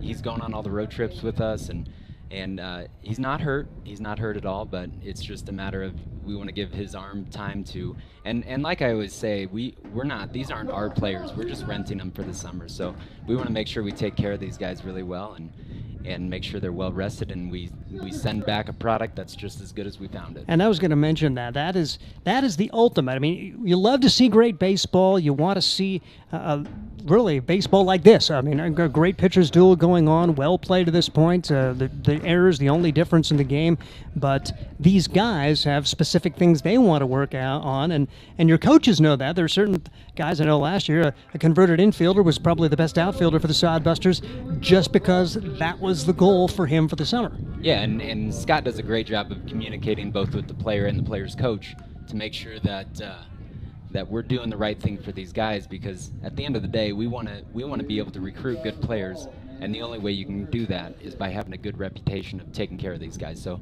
Scott makes that a very, very high priority on what he's trying to do here, and like I said, we just want to send these guys back to college with not just as just something to do in the summer, but actually something to make them better baseball players. Cade Austinson continues to spoil pretty good pitches for Ryan Jacobs. He still has he's got a 2-2 count on him now, but this will be the 10th pitch of the at-bat. Now you throw in the little injury time. This is taking a while. 2-2 pitch on the way, and that's a little bit upstairs, 3-2. So thinking that Ryan Jacobs is going to make quick work of this inning, he threw a grand total of 3 pitches at the first 2 at-batters, but this is an inning in itself with Cade Austinson up there. Yeah, it's a good at-bat, and that's what you got to do on days like this. Is you can't, nice pitch right there. You can't try to strike everybody out, or you can't try to hit the ball over the fence. You just got to focus on having a good at-bat and try to barrel something up, and that's about all you can do. Called strike 3. Good job there as Jacobs wins the war. We're going to continue to talk to Brian through the inning break. As it is 1-0 Sodbusters on top of the Badlands Big Sticks. And, Badlands so far away geographically, this is the first opportunity that I've had a chance to see. And these two teams didn't play at all last year. It's cool with with the new teams entering the league, and it's fun to see a different team coming in here. It's not Fremont, Last year, it's like, oh my gosh, the last couple of years seemed like all we played was Fremont, and now you're playing different teams, and really cool to see Badlands, a team which has been pretty salty in their division since the beginning of this whole summer excursion for the Hastings Sodbusters. Yeah, the Badlands team has always done a really good job of putting a good product. I think they've got a championship under their belt, and I think they probably had winning seasons almost every year, if not every year. Every year, yeah. So that's better than us. I think we have not had a winning season yet. I think we had one. I got to look back, but I was thinking we were over 500. We did have one. Yeah, we did have one. Mm-hmm. I think we had a really nice run at the end of the year, maybe year 2. Yeah. And I don't know if it's a coincidence, but I believe I was coaching at the end of the year right there. But yeah, I feel really this is the best team we've had, that's for sure. Yeah. Top to bottom. Mm-hmm. We have great arms, just a really deep pitching staff, a really good lineup. We have a lot of players that can, I wouldn't say we're just a pure hitting team where we're going to smash the ball all over the place, but all these guys have great at bats, and when you do that, score a couple runs, find a way to scratch out a run here and a run there and have a good pitching staff, you're going to be in a lot of ball games. It'll be Duddleston, Zimmerman, and Jones, the first three up there for Eric Kessler against Eric Kessler. Kessler has been really solid through the first third of this game, just one unearned run allowed. He's allowed only 2 hits. And he has struck out 3 in the game. Pitch is fouled away, no balls and 1 strike. And it's not a team that's totally going to scare you to death like a couple of those Western Nebraska teams, the Fremont team. I mean, they could score 15 runs a day. But it seems like a team built for Duncan Field. Yes, I would agree 100%. And like I said earlier about what you got to do at this field with a good pitcher thrown is you got to focus on having a good at-bat. And I was going to mention, if we have runners on base with Harper up, I like our chances. Oh, my goodness. That guy is clutch. When you get in a zone like that, you want to bat every time. And I kept having to tell people he's not going to get a key hit every time, but it seemed like he came up at the right time and got a key hit every time. When you're rolling like that, you hope you can stay in the lineup every day. Yeah, and I was watching when we were playing in North Platte, and he got up with the go-ahead run on second base with 2 outs, and you're just thinking, oh, he's going to get a hit for sure. He didn't come. He grounded out to end the game, but I think the players razzed him a little bit about that. But you're right, you can't get one every time, but it sure seems like he does. And yeah, that was such a fun homestand. I mean, Nebraska prospects I thought were really solid, and to sweep them, a pretty good feather in the cap for this Hastings team. 2-2 pitch on the way, and that's outside for ball 3. Good at bat here for Duddleston as he's watching the balls go by and swinging at the strikes. Neat to see your Sawyer back in the lineup. I know he got banged up, had that ankle sprain, and boy, he is a guy that's just come right back with a vengeance since getting back in the lineup. Yeah, and I think I don't think he's 100% with the ankle yet. We saw him try to run a couple balls down. I think that might have been a breaking ball in the inside corner. Again, a big zone here, but it's been very consistent. And that's okay. Guys got to react to it, and it's called strike 3 for Sawyer Duddleston. Now, Duddleston listed as an infielder, but playing in the outfield, that could be another factor playing these nasty winds as he had an adventure out there his first couple of chances. Brett Zimmerman has been a nice addition to the Hastings Sodbusters. Kind of gets here right as Trevor Matson gets his injury, so you get Zimmerman right into the lineup, and these guys, if they're going to play in the summer, they want a chance to get at bats. Yeah, and in this league, we play so many games that if you're coming down to hit for us, you're going to get plenty of at bats. It's very rare that you'd in college when you're playing maybe a weekday game and then 3-game series over the weekend, it's sometimes tough to get those 10th and 11th and 12th guys into the lineup. But here, you're more looking for when's my next day off rather than when's my next at bat. Count is 1 ball and 1 strike as the Loyola Marymount progress watches this one go by for ball 2. 2-1 the count on Brett Zimmerman. He grounded into a double play. Did score a run, no RBI for him. His first time up. Sodbusters, though, that is the difference in the game. 1-0 as we're in the 4th inning. Pitch is taken outside, and pretty good eye there for Zimmerman. He's ahead in the count, 3 balls and 1 strike. Yeah, the pitchers, obviously they're not throwing every pitch for a strike, but it seems like they're just all over the zone all the time. Catchers aren't having to block everything. Not much is going to the backstop. Just, I think it's probably because you're playing at Duncan Field, you're looking at the fence, and then you look at the wind, and the pitcher's like, I think I'll have a pretty good day. Yeah, I'll just throw it over and see, and let them, especially a left-handed hitter, let him hit into the teeth of that wind out to right. Just throw him a nice, easy inside fastball and see what he can do with it. Yeah. I was telling Cap earlier is that if I was pitching here, I'd basically tell him I'm throwing a belly button high fastball. Let's see what you can do with it.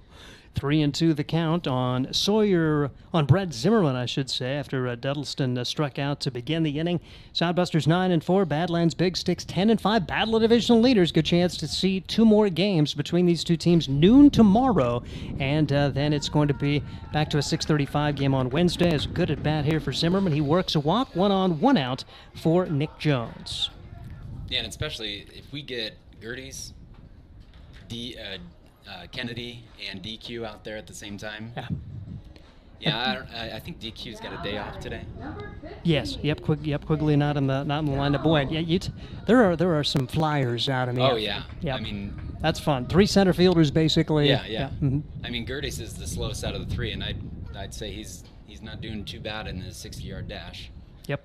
Nick Jones takes strike 1, no balls, 1 strike. Jones, he 0 for 1 as he grounded out to and inning number 1. Sodbusters lead at 1-0 with Brian Frew, one of the guys who direct this Hastings Sodbuster franchise. Scott Galusha, what an addition he was a couple of years ago, and you guys have a nice symbiotic relationship. Yes, it seems like. Scott and I have we work really well together. We have different skills. I mean, he probably doesn't let you get a word in when he's doing the fourth inning. He does fine. Yep, it's good. No, it's great to hear because you just. He's probably watching right now. Hey, Scott. His enthusiasm is contagious. I mean, you yeah. you can't help but smile when Scott Galusha comes and talks to you. And Scott, he loves the game so much, and beyond just the game, he loves these guys. He invests so much time and energy into getting to know these players, and I just appreciate that so much. I'm a little more reserved, and he's just shaking hands, talking to people, getting to know people, talking the game of baseball. I mean, he'll call me in the off season all the time just about some of the players that he's finding and the relationships he's built, and he'll talk to their parents. And I mean, he goes above and beyond the call of duty for what he does for these guys. Another good at bat going here. Nick Jones fouls off a pitch. He's got a 3-2 count on him. The inning began with Sawyer Duddleston walking. Brett Zimmerman, well, I should say with Duddleston striking out. Then Zimmerman earned a walk.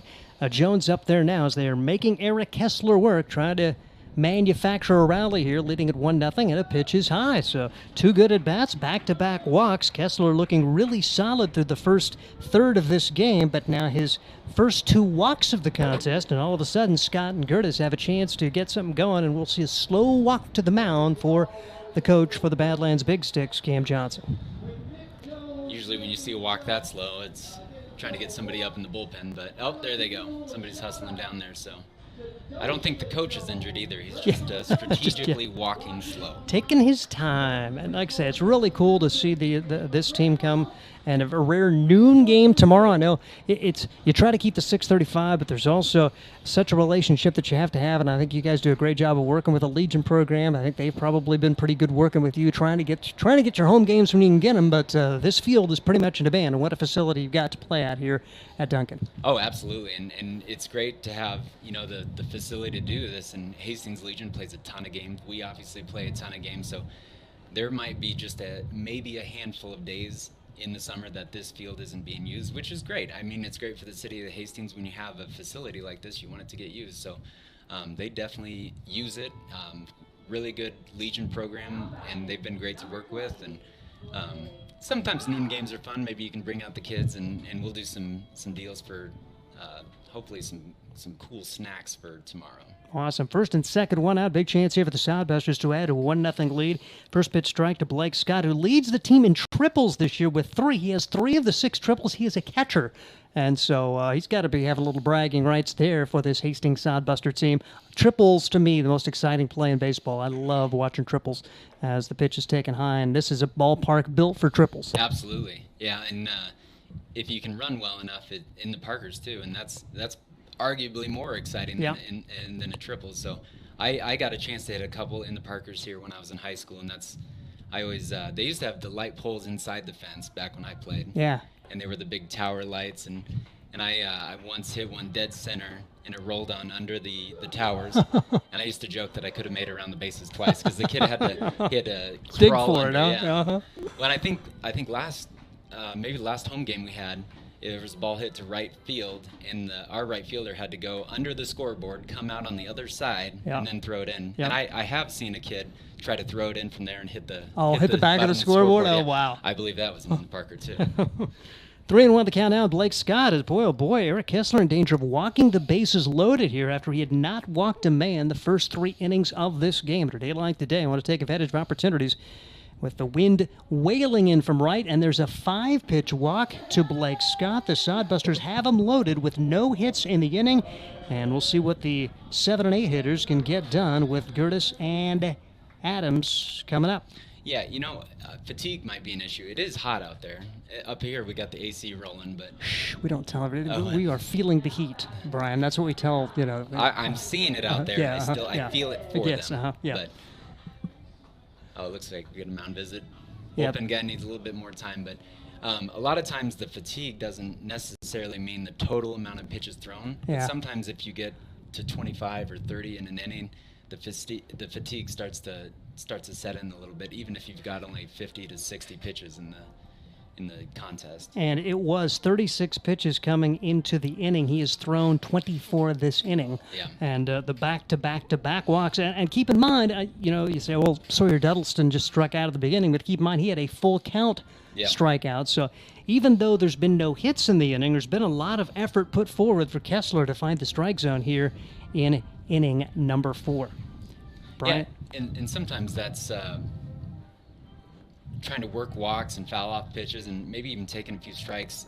That goes unnoticed a little bit in the box score, but you do get the fatigue, and maybe I thought that one was kind of late over the middle there that he could have taken advantage of, but he's still trying to work the count, trying to get a pitch he likes, and it's a war of attrition in a game like this. And keep in mind, Kessler's making his first start, so he's been a bullpen guy all year, and that also could be a factor. He really could be getting to the end of his usefulness here for the Badlands Big Sticks. 0-1 the count, and the pitch is taken inside. 1-1 now, and Tyson Curtis, big opportunity for him, who had a walk-off walk as part of that sweep of the Nebraska prospects in the last homestand. Man, that was fun. Really fun seeing the Sodbusters go 5-1 on the homestand, and now trying to get this homestand off to a strong start in a battle of division leaders. Sodbusters on top of the Nebraska Land Division. Badlands leads the Great Plains Division. Here's a looper right side, and that is going to fall foul, and the count will go to 1-2 on Tyson Curtis. Yeah, those are 3 really exciting games against the prospects that we had. I believe our last 3 games at home, and they were walk-offs.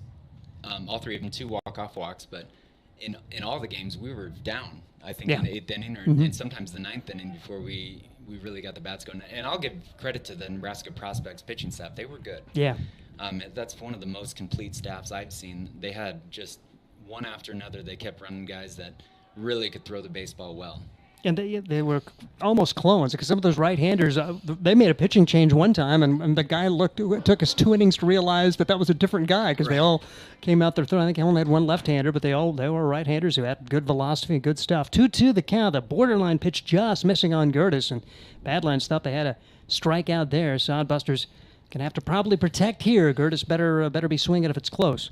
Yeah, and it did seem like every guy they threw out there was 6'3", 6'4", smooth delivery and throwing 90 miles an hour. So it was fun to watch, even though it was on the other side. 2-2 pitch, and that is swung on and missed. A large strikeout for Eric Kessler, and it looks like a pitching change will be made. We're going to keep it right here, but a huge strikeout. Good job for Kessler to come back and get Curtis. So we've yet to see a ball put in play. Strikeout, walk, strikeout, and now Sam Adams will try to get it going against a new pitcher, which we'll announce for you here in just a moment. We're going to keep it right here and continue our conversation with Brian Frew. Heck of an effort for Kessler to get that out, and he probably has basically hit his pitch count being a reliever, and we'll see what his bullpen can do. Still a big chance here for the Sodbusters, but they're going to have a 2-out hit. Yeah, and obviously that's not where we want to be. We'd hope Gertie's, even if it was just a jam job ground to the short base, he's gonna beat it out, and they're not gonna be able to turn it. But got to put the bat in the ball in those situations. And this Sodbuster team, for the most part this year, has been pretty good about executing those types of situations. Been a pretty decent bunting team. I know there was a couple of maybe ugly bunts, but they got down and got it done in that last homestand to help complete the sweep. And you saw guys come up and get the little things done. One of the reasons you're able to sweep in the last homestand. Yeah, and I think the biggest difference Scott and I talked about the other day is that last year. And I thought we had a good team last year, a bunch of great guys, but it seemed like we found new and interesting ways to lose games last year. And this year, it's completely flipped. As these guys think they're in every ball game, they're going to fight and scratch and claw to get every run they possibly can. The pitching staff's going to get in there and do what they can to give their hitters a chance to get back in the game. So it's a different feel this year, and I think that's a lot of more than just baseball talent. That's a lot of character and baseball intelligence.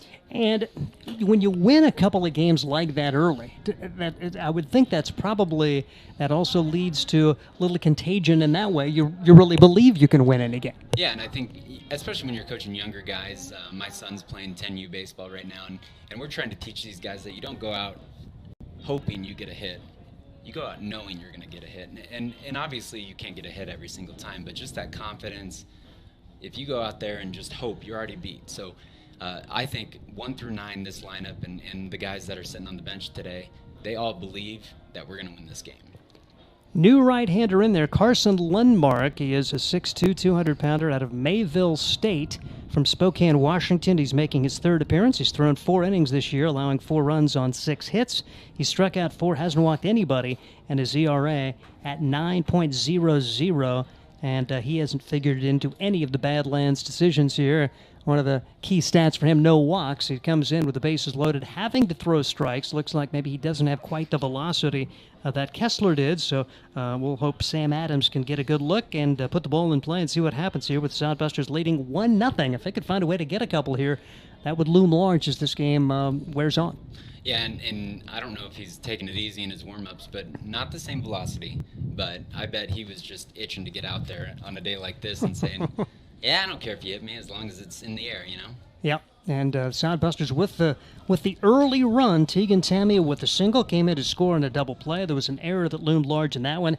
It's Steve Stein. We're going to hear from Josh Salmon. He'll be back in the box next inning, but we'll wrap up our conversation with Brian Frew here in what has been a long fourth, and we appreciate you coming up. It's great to hear your perspective. Always fun to hear from Scott, but good to have a chance to get you in the booth. And Scott getting away from baseball for one day? That's crazy. Yeah. Or is he off watching a game somewhere else? He's got some family matters that needed some attention. So everything's fine. But Scott is with his family today, and that's what's good about a partnership is we got he's created such a great operation here that we obviously miss him when he's not here, but everything runs just as smooth as it always does. We have a really good staff, and Luke and his coaching staff do a great job of being ready. So while we love having Scott around, we don't necessarily need him every day, so it's nice that he was able to get away. Big opportunity for Sam Adams for the Hastings Sodbusters, taking ball 1, and we'll see what Landmark can get done as he is working out of the stretch. Bases full of Sodbusters, 1-0 Hastings in the 4th. Landmark brings the pitch home. Taken for a strike, 1-1 the count on Sam Adams. Yeah, especially with a guy like this that I would imagine he's going to try to flip a lot of junk up there. You got to really focus on trying to stay balanced and drive the ball to center field, because if you try to pull it or you try to yank one, you're getting yourself out. Big swing, no contact. It's quickly 1-2 on Sam Adams trying to put the ball in play. A weird inning. We have seen over 30 pitches thrown. A ball has not been put in play. 2 strikeouts, 3 walks. And now Landmark on the verge of getting out of this with no damage done for the Big Sticks here in inning number 4. Big hole up the middle, and that's what I'd be doing, is just to drive it right back up the box on the line. 1-2 pitch, misses outside and low. It's back to even at 2 balls and 2 strikes. Zimmerman began the rally with a 1-out walk. Jones followed him, and then Blake Scott walked. Gertis struck out for the 2nd out of the inning after Duddleson struck out to begin this 4th inning. 1-0 Sodbusters on top, and the 2-2 pitch is on the way. Curveball, little liner toward the shortstop who makes the catch. Cooper Dulick breaks the hearts of Sodbuster fans. He's been pretty solid other than that 1 error, and Hastings is turned away. No runs, no hits, 3 left on base. Brian, appreciate you coming up, and we'll get another conversation later in the year. All right, thanks, Steve. We appreciate the conversation of Brian Frew. Josh Salmon will have things in the 5th. 1-0 Sodbusters. This is Sodbuster Baseball. There's nothing like relaxing on a summer day. Nothing like taking in a Hastings Sodbuster baseball game. And there's nothing like an ice-cold Pepsi to make the day perfect. Pepsi Cola of Hastings wants to make your nothing like be the best day it can be, whatever the occasion. Enjoy your favorite refreshing Pepsi product throughout the Sodbuster season and make your nothing like memories. Pepsi Cola of Hastings, a proud sponsor of Hastings Sodbuster Baseball. Imagine visiting a place with historic housing districts, beautiful parks, and strolling through downtown shops. No, it isn't a fairy tale. It's Hastings, Nebraska. Hastings is the birthplace of Kool-Aid. You can see the Kool-Aid exhibit at the Hastings Museum, along with many other amazing attractions and a planetarium. And visit the one and only Nebraska Bigfoot Crossroads of America Museum and Research Center. It all starts with the Adams County Visitors Bureau. Start exploring at visithastingsnebraska.com. Experience Hastings with the Adams County Visitors Bureau. We bring you Hastings Sodbuster Baseball, 1-0 Hastings as we head to the 5th. Once again, here's Josh Salmon. All right, thank you, Steve. Always nice to have Brian Frew on, and he's a good talker. You know, he's one of those guys that Steve asked him, what do you want to talk about? He's like, oh, let's just go. And so he, being a former player, playing in leagues like this, starting this team, him and I do the Sodcast, and he's just a very good talker, as is Scott. And we're lucky to have two owners that want to come on the air and do a good job when they come on. So Busters had a chance to do something last inning and still 1-0. Boy, what a tight game this has been. Nice job out of the bullpen there by the Badland Big Sticks. Landmark, who's marked down as an outfielder, but came in relief and shut down the Busters and closed the door there in the inning. But here we are in the 5th inning, and going to be up is Jaden Gibson, Kobe Krenz, and Kwaite Peters for Badland Big Sticks. 2 hits for them. Nobody has reached home plate yet. That one, first pitch swinging to center field. It's going to fall, and wisely letting it go out there is Curtis. No sense of diving and trying to hurt yourself or going past you, so just let him have the single and see what happens. Only the second time in the game that they've had a leadoff hitter on. And Jaden Gibson, 2 for 2. He's got 2 of the 3 hits so far off of Ryan Jacobs, who's been really good through the first 4 innings of this one. Jacobs, you look at the league standing. The league leaders on this one. He's 3rd in the league with 24 strikeouts. Well, 18 coming in tonight. He's got 24 currently, so he's going to move him up a little bit in the rankings there. Brings up Kobe Krenz. And Krenz takes strike 1 right down Burlington Avenue. Krenz, a second baseman, struck out his first time up back in the 2nd inning. Happy to have you aboard here Monday night. Tomorrow, noon game. If you can make it out, we'd love to have you in the stands. I think there's going to be some snack deals he talked about. Always fun games for the kids going on the field as well. Chance to get some new Sodbuster swag. There's some cool-looking hats and shirts over there as well. The ball's 1 strike. Leading off of first is Gibson. Swung on and fouled that one back. 0-2. Again, working ahead of the hitter here. Ryan Jacobs has done a great job of that all game long. So 0-2 to Gibson. We have, to Krenz. Gibson standing on first base. Krenz batting on the season, 226. And it's ball 1. 1 ball, 2 strikes for Gibson. Is he a stolen base threat? Well, he has none on the season. And he hasn't been caught stealing, so he hasn't even attempted any yet. It's a 1-run ball game. You don't want to run yourself out of the inning, but you also want to get runners in scoring position. Here is the 1-2. That one in check swing. Are they going to say he swung? Yes, he did. And down goes Krenz. That is the 7th strikeout of the game for Ryan Jacobs. Large strikeout there with the runner at first as Badlands trying to get the runner moved over. Couldn't get it done, and we'll see what the number 9 hitter, Kwaite Peters, can do. So Kwaite Peters comes up. He is struck out as well for Badland Big Sticks. Runner on, and that one in there for a strike. The umpire, you may not think it's a strike, but he's been consistent in the zone. He's been wide both ways on both sides. I think it's been a pretty fair called game back there.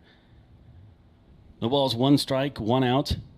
1-0 Hastings here in the 5th. Swung on and missed. Just blew that one right by him. Says, here it is. Hit it if you can. And he couldn't. 0-2. Jacobs last pitched on the 8th. And here is the 0-2 coming up. And strike 3, taking it inside. Doesn't like the call to Peters. And 2 strikeouts in a row. 2 down here in the 5th. 8 strikeouts in the game now as he struck out the 8 and 9 hitters in back-to-back plate appearances. Did that same thing back in inning number 2, and it's back to the top of the order with Till just trying to keep it going.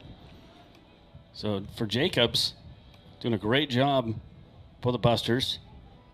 1-0 record for him. I mentioned he pitched on the 10th. I'm sorry, not the 8th. It was the last time he pitched against the Pioneers. Not too long ago. Just 3 days ago. And here he is out there firing the heat. In the heat, 0-1. 100-degree temperature at game start. 45-mile-an-hour winds when we started. Winds have died down perhaps a smidge. The temperature still feels pretty warm out there. So we're sitting at 98 right now, and winds at 32. So they've slowed down a little bit. The 0-1 coming up. Gibson leads off at first. And that one in there for a strike. Good movement on that one. 0-2. So what you're saying, it's cooling off and calming down. Yeah, it's down to 98 and 32-mile-an-hour winds. It's a glorious day here in Nebraska. Get the blankets out. Mm-hmm. Wind blowing from right field straight across the field. It's made a difficult defense for both teams here today. And stepping off the rubber is Jacobs.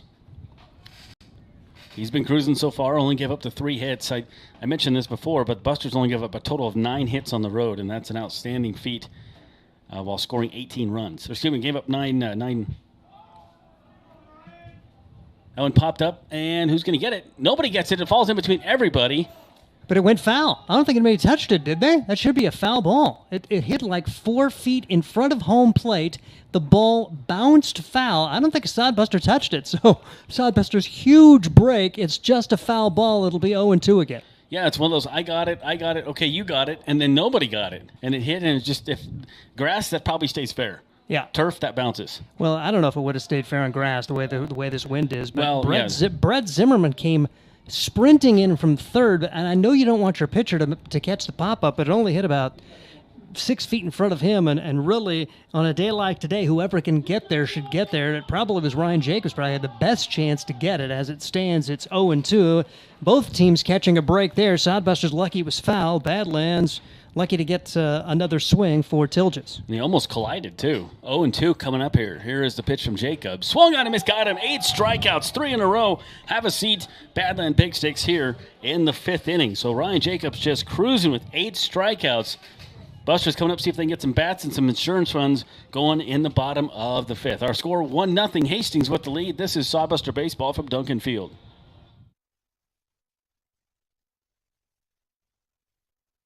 If I won one of the 8 new trucks the Nebraska Lottery is giving away in Trucks and Bucks 2022, I'd be off-roading all the time through muddy riverbeds, across dusty prairies. I'd treat that truck like a tank. I'd be merciless. Can I ride along?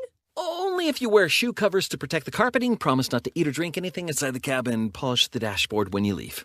Trucks and Bucks is back, and you could win one of 8 new trucks. Top prize odds 1 in 336,000.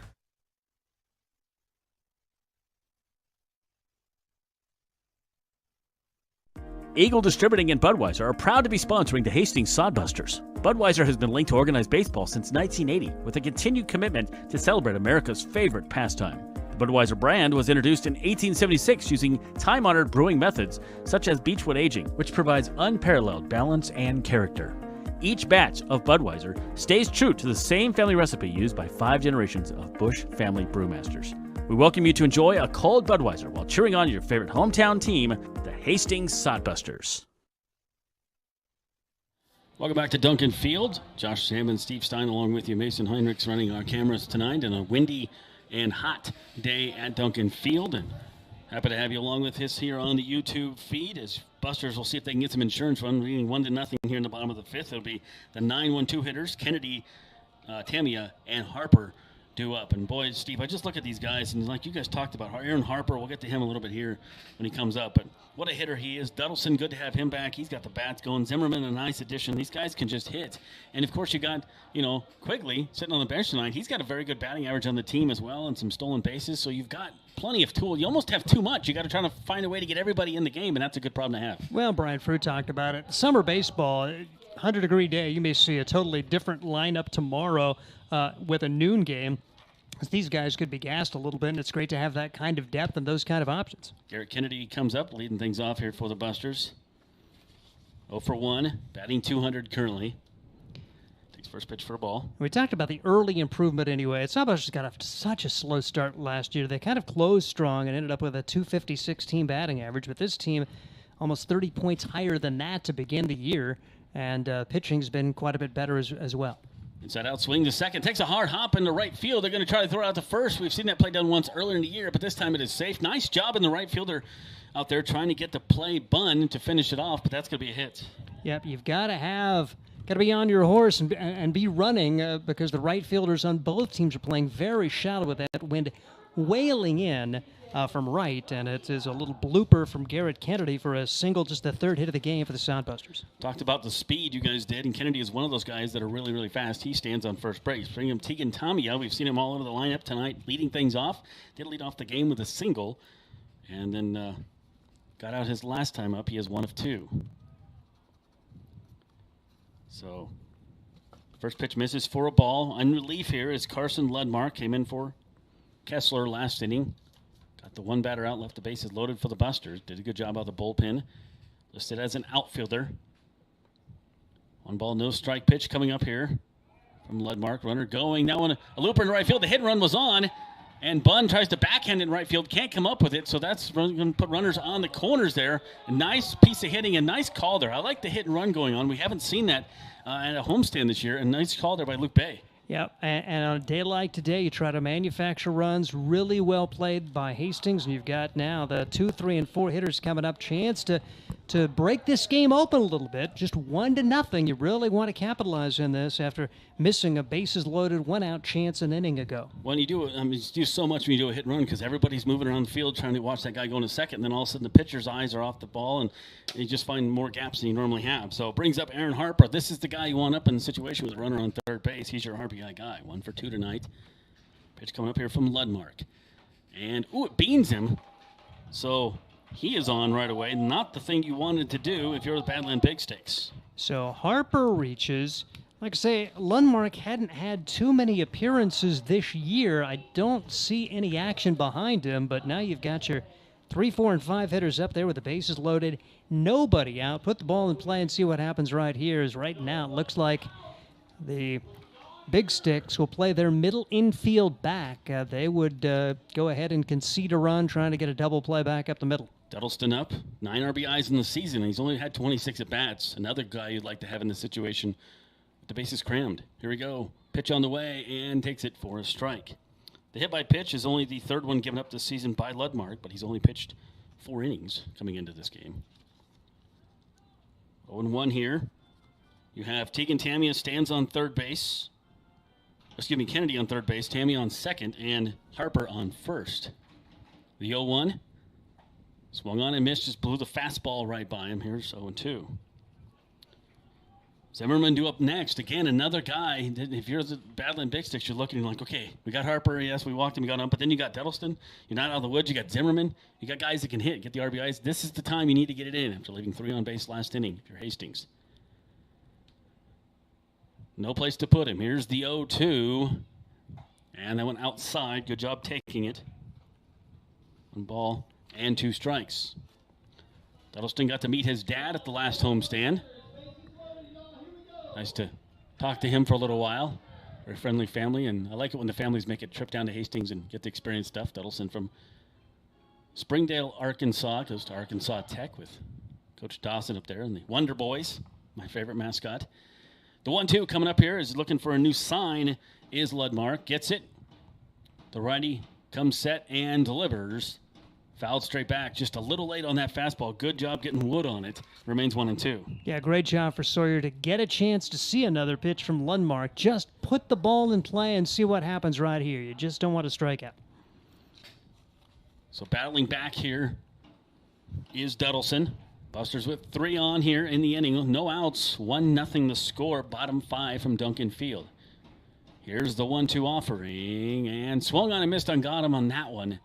And had him fooled on the off-speed pitch. 1 down. Really good job for Landmark to pull the string there, and Duddleston can't make contact. Zimmerman, see what he can get done. Left-handed hitter, still a threat for the Sodbusters, but after last inning, just a little bit of a deja vu situation as they had bases loaded, couldn't score. See what they can do here. Still a big chance. Brett Zimmerman made some friends on the road trip, including the coaches. They're very impressed with his play. He'd even impressed them more with a couple of RBIs right here. And pitcher Landmark takes a breather, steps off, gets a sign from his catcher, Babcock Berry. Bases loaded, 1 out. Busters up 1-0, bottom 5, trying to add to that lead. And pitch nubbed to second base. Throw over to first, and they get him, but they score the run. Busters up 2-0. That's great baseball right there. Put the ball in play, and it was probably fortunate that it wasn't solidly struck. May have broken his bat and everything, but no chance at the double play. So Kennedy scores. Tammy ends up at third, Harper to second, and 2 outs in the inning is Brett Zimmerman, who had 2 RBIs yesterday in the win over Western Nebraska. He had a double. That will not go down as a hit, but it does get a run home, and the Sodbusters take a 2-0 lead. That brings up Nick Jones, the catcher. So runners still in scoring position, second and third, 2 down, 1 run across here in the 5th. And Mark's pitch misses, 1-0. So there is some action in the bullpen for Badlands. Looks like Just some guys kind of stretching out, getting loose over there. Not sure how serious they are about coming in. Couple guys moving around. The 1-0 coming up here from Landmark. Second pitch of the day for Badland. Inside out swing down the third base line, and that is going to be foul. So 1-1. Good battle here for the Hastings Sodbusters. Landmark came out, gave up the single to Kennedy, gave up a single to Tamia, hit Aaron Harper, then struck out Duddleson and got Zimmerman to ground out. 1 ball, 1 strike. 2 outs, 2-0 Hastings, bottom 5. Pitch coming up here from Carson Landmark is in there for a strike, 1-2. Blake Scott would be due up next. Jones the catcher tonight. Lots of catchers on this Hastings squad. They rotate him around. Landmark gets a sign that he likes. 2 runners on here for the Busters. Want to get a couple more in for some insurance runs. Already leading 2-0. And that one hit him. Another hit batsman this inning. And so that loads the bases. And a very upset coach there for Badland Big Sticks. Yeah, don't appreciate that when you got a 1-2 count. As big chance here for the Sodbusters. Or was it a hit batsman? They're still talking things over. Luke Bay comes out, asks for clarification. Are they going to say he didn't get out, or are they going to say that the ball hit the bat and it was a foul ball? Yeah, he's trying to show a mark on his wrist. Is Nick Jones says, look, it hit me right here. There's a red mark. That's what they're checking over right now. At least that's what it looks like they're doing. And so now the umpires are going to confer there. Going to try to get together and see if I don't know how the field umpire would have any better look, particularly with him playing. I don't know. I don't know how they could get together on this and reverse the call. And it'll be interesting to see whether Jones is going to be put back in the batter's box, or it looked like he is going to have to bat again. So no hit batsman. It remains 1-2 on Nick Jones, and we'll have to see what happens right here. All right, so I'm erasing my hit by pitch there.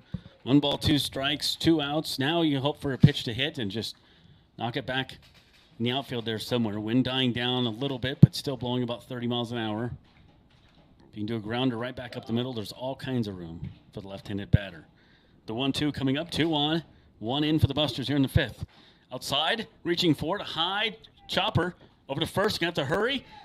And they do. Nice play. Good job there by Thurston. Loses his hat in the process and retires the side. But the Busters able to put 1 across on 2 hits and leave 2 on base.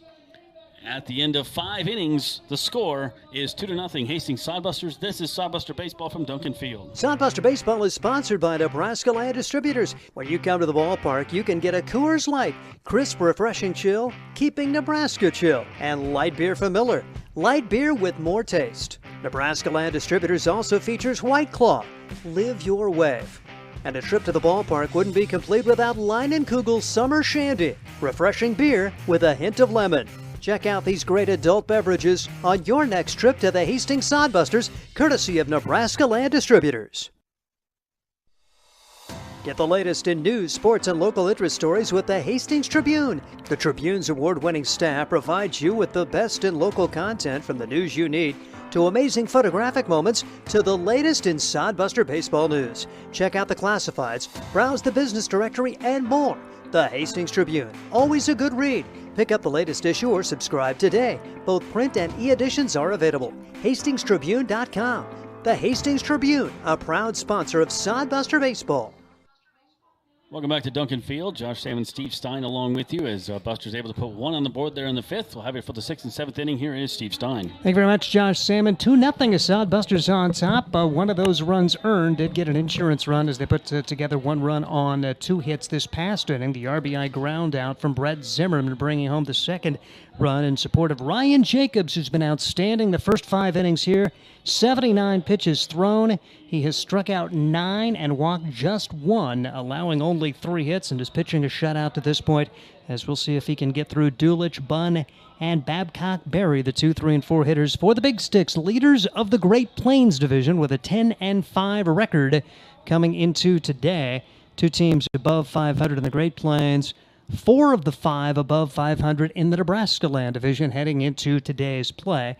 as Ryan Jacobs comes set, brings the pitch home, and first pitch swinging, loft in the air, right center field, and the center fielder makes the call and makes a nice running grab. Tyson Curtis out there to make the catch for the Hastings Sodbusters. 1 pitch, 1 out for Ryan Jacobs. Boy, the wind has just been wreaking havoc, but what a play there by Curtis. That was a lot harder than it looked, as it just kind of kept drifting and drifting and drifting towards right field, and he made all the way over, a long way to run to get it. Yeah, almost straight away right field, but I think he had seen the struggles that Duddleston had a couple of different times, and so he made the early call and made the catch for the Hastings Sodbusters, as we'll see Austin Bunn step up there. He's 0 for 2 on the day, and the first pitch misses for ball 1. 1 ball and no strikes. A line out to third back in the first, and a strikeout in inning number 3. We're now in the 6th. Sodbusters on top 2-0. A pitch taken outside. Haven't been many 2-0 counts on Badlands Big Sticks hitters, as just 1 walk. That came with 2 outs back in inning number 1. Since then, everything been in the zone for right-hander Ryan Jacobs. 2-0 delivery. Curveball inside, 3-0. The count now on Austin Bunn. Bunn out of Big Bend Community College, a sophomore out of Kuna, Idaho.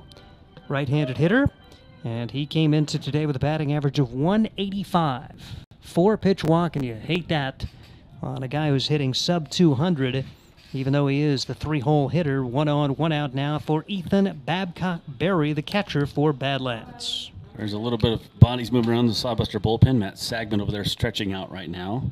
I've seen him a lot this season. It looks like he is going to start tossing. So Babcock-Berry walked his first time up and then flew out to left in inning number 4. In the 6th inning now, Sodbusters lead at 2-0. 1 run in the first, 1 run in the 5th for Hastings. Jacobs out of the stretch. The pitch a little inside for ball 1. 1 ball and no strikes. Third baseman is Brett Zimmerman. At shortstop, Aaron Harper. Second baseman, Tegan Tamian. At first base, it's Blake Scott. The infield for Sodbusters, Nick Jones. Behind the plate for Hastings.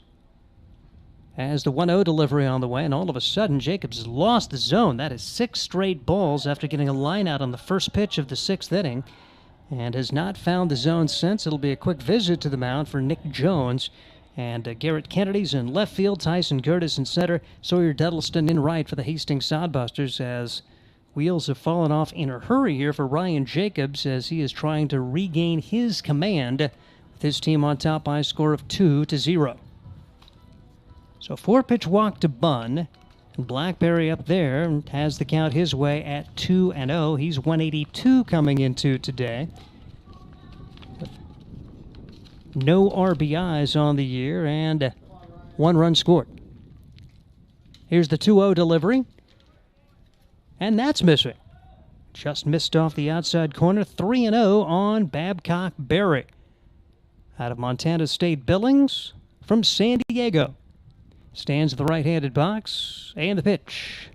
Over 4 strikes after 7 straight out of the zone. Babcock-Berry takes strike 1. 1 on, 1 out, 2-0 a score. Sodbusters on top. 2 runs, 4 hits for Hastings. No runs, 3 hits, 1 error for the Badlands Big Sticks out of Dickinson, North Dakota. 3-1 pitch, grounded back up the middle, could be 2. Dish to second for 1, over to first, double play! Sodbusters out of the inning as they get it done. Aaron Harper to Tegan Tamia to Blake Scott, and that'll do it for the Badlands Big Sticks here in inning number 6. No runs, no hits, 1 man left, and we enter the bottom half of the 6th. It is 2-0 Hastings. This is Sodbuster Baseball. You know Graham Tire for their quality tires and service, but did you know that they do brakes, batteries, and oil changes, and even shocks and struts? Graham Tire in Hastings has the quality products and great service you have come to expect from the Graham name. Rick and his crew will get you fixed up and right back on the road safely.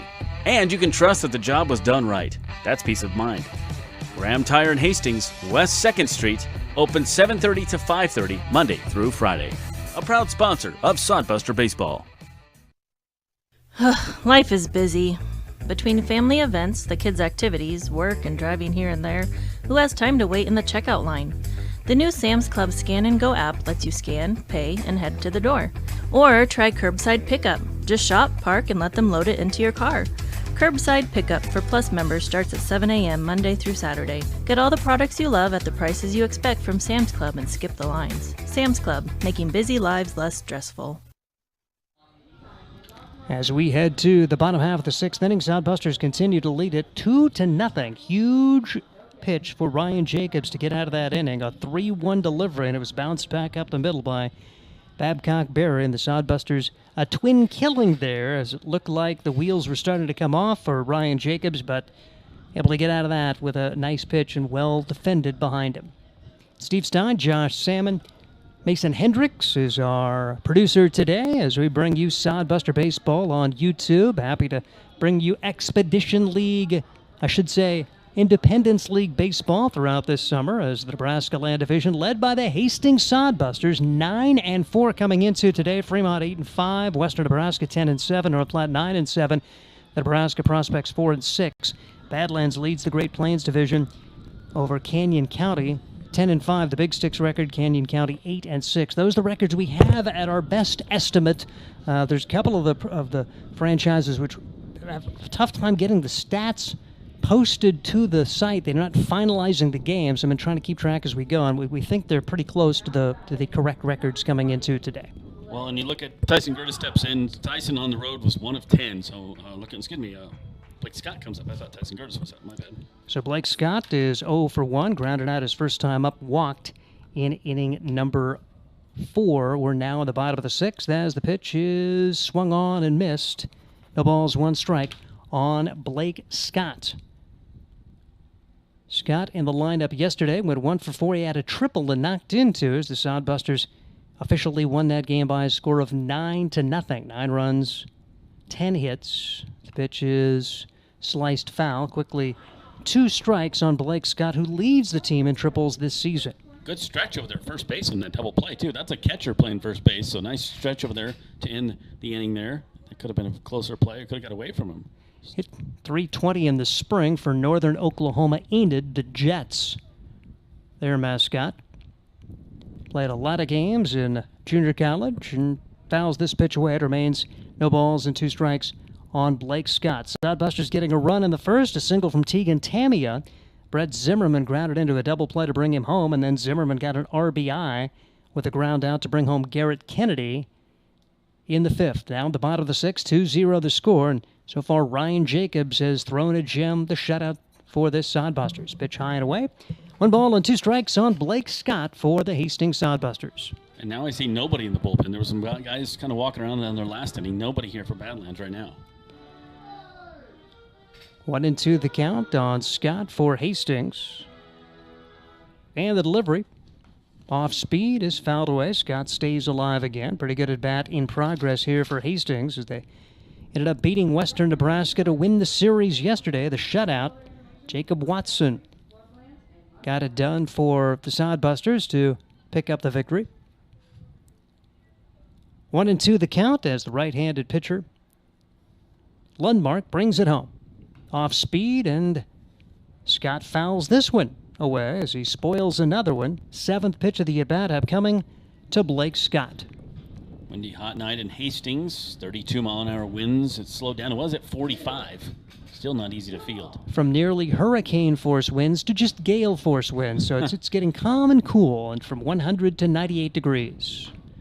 Very pleasant evening for baseball. 1-2 the count as the pitch is fouled away. Blake Scott hanging tough. Sodbusters going to have a noon game tomorrow, and doesn't sound like it's going to be as oppressive tomorrow as it was today. So if you've got the day off, what better way to spend it watching some baseball? They'll have some snack specials in the afternoon. Good chance to get the kids out, you can get them home and good time. And this pitch is inside, and it gets a piece of Scott. So the 3rd hit batsman I should say officially the 2nd hit batsman as they wiped away the hit batsman on Jones. So the 2nd hit batsman of the game for Landmark, and the leadoff man aboard for the Sodbusters as Gertis, Adams, and Kennedy try to bring him around. Yeah, I still had 2 on my scorecard up in the pitcher's stats, so it was bound to come there. But yeah, it was only the 2nd of the game. The other one was debated and lost that one. So now Gertis comes up. Gertis 1 of 10 on the road trip, so looking to kind of get the bat going after a solid homestand before. Hopefully get him going here. 167 coming into today with 9 walks, so he has been getting on in that respect. That means his on-base percentage about .350, so not a bad OBP despite a struggle with the batting average. He takes strike 1, no balls, 1 strike. Really had a tough time getting the measure of Eric Kessler as Kessler solid through the first 3 2/3 innings of this one, allowing 1 unearned run. Bouncing ball right side, second baseman mishandles. He'll throw to first, and he throws wildly. On the play, it's going to be Blake Scott over to third, and Sodbusters, instead of maybe giving up a double play, they will have 2 on, nobody out on the error from Kobe Krenz. Yeah, all kinds of things wrong with that one, and Krenz took his eye off the ball again over there. I think he's just having some problems between the wind and the turf, and I don't know what's going on with him, but boy, Busters need to capitalize on this. Sodbusters, a big chance here. First and third, nobody out. Sam Adams, Garrett Kennedy, and Tegan Tamiev trying to come through here. Sodbusters have had their threats the last couple of innings, stranding 3 in the fourth, 2 in the fifth. They did get a run in the fifth, but maybe thought they could have got a run or 2 more.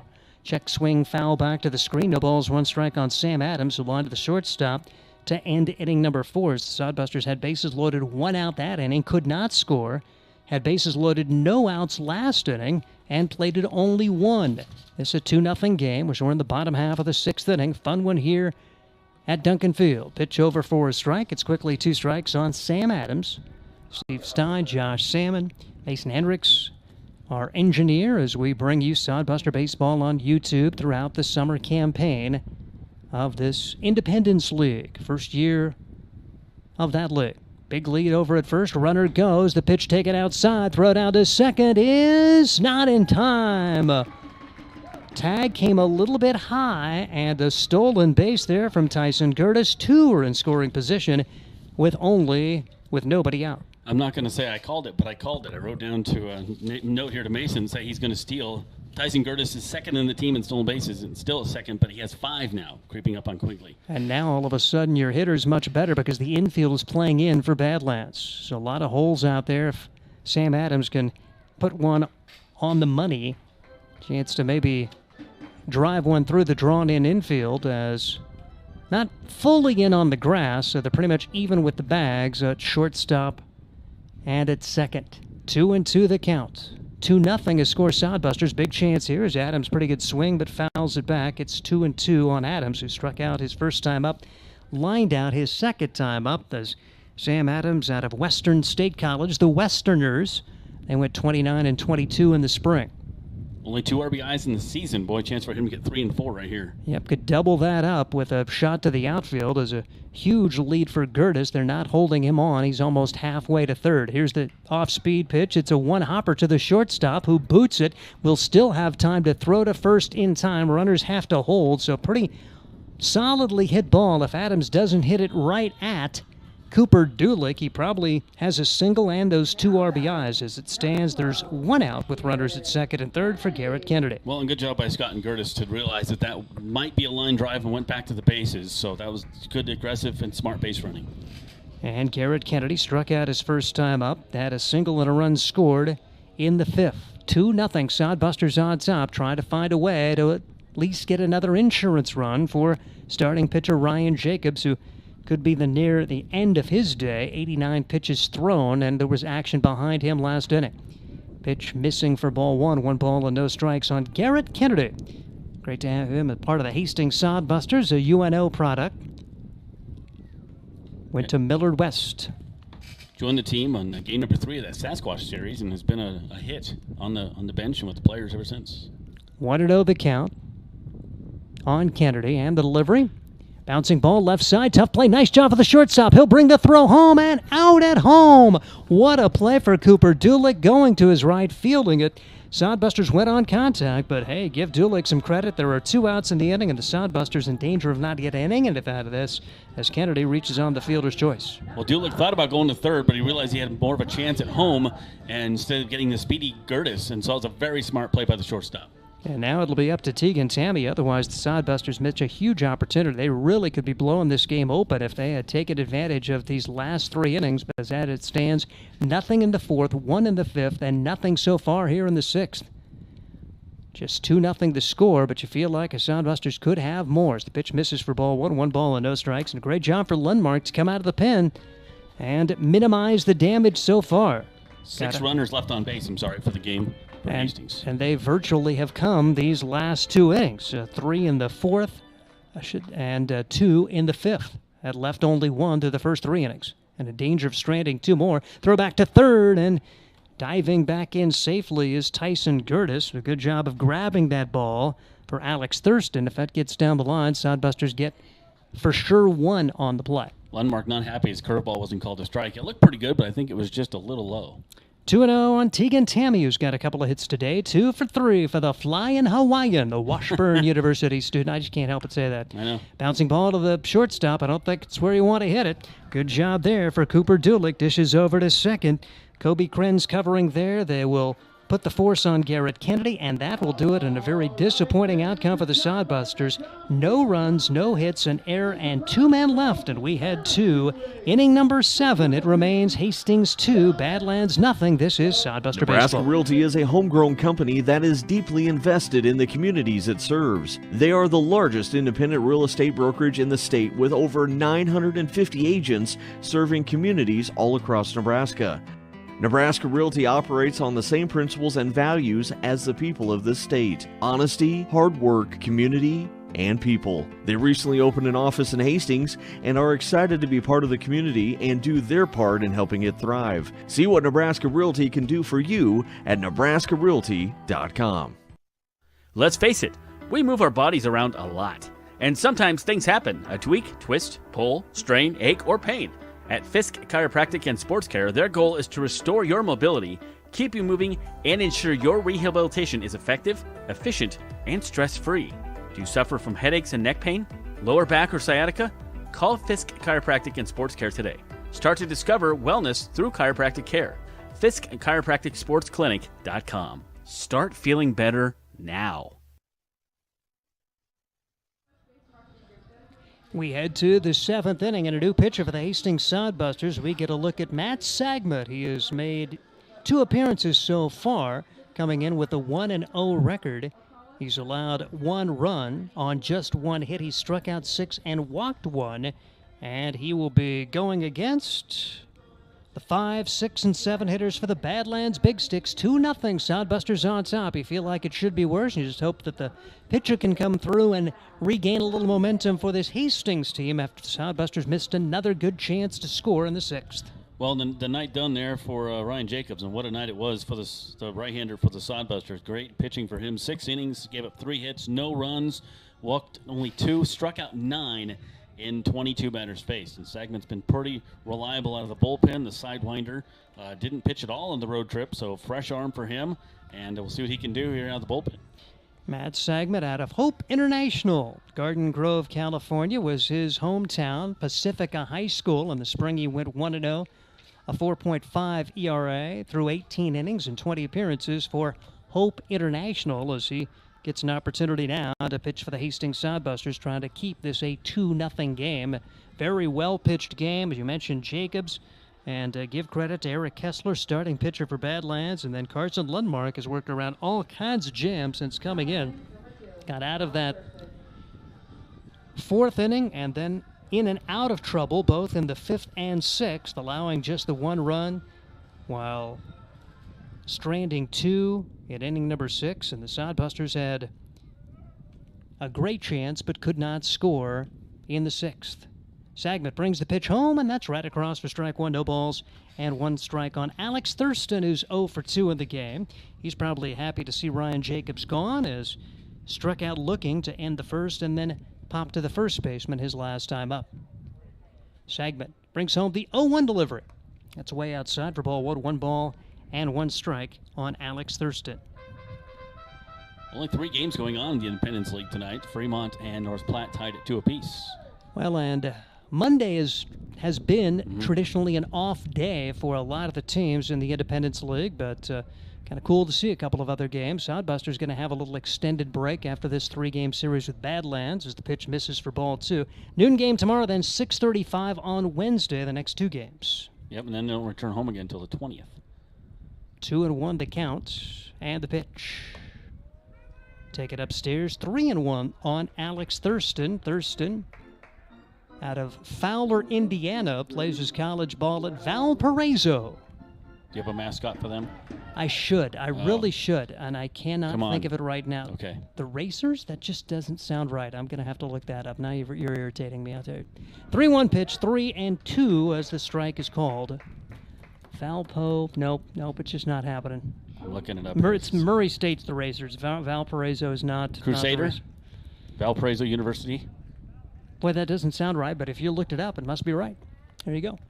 3-2 the count now. I like your answer better. On Alex Thurston, bounced foul. Now, Murray State's the Racers. That's not Valparaiso. So they're the Crusaders. All right. I did not know that. Yep. Well, I'm here if you need me. Yep, hey, we do what we can. 2-0 is score. Sodbusters on top. They have out-hit Badlands 4-3. The Big Sticks from Dickinson, North Dakota. They have a really neat ballpark. Actually called a game. Did you? 2 games up there, yep. 3-2 pitch. And this fouled away. They hosted an American Legion regional, multi-state regional for a couple of years, and the Grand Island Home Federal team made it up there one year, so really, really neat facility. Yeah, I've never seen any of the visiting parks except for Fremont.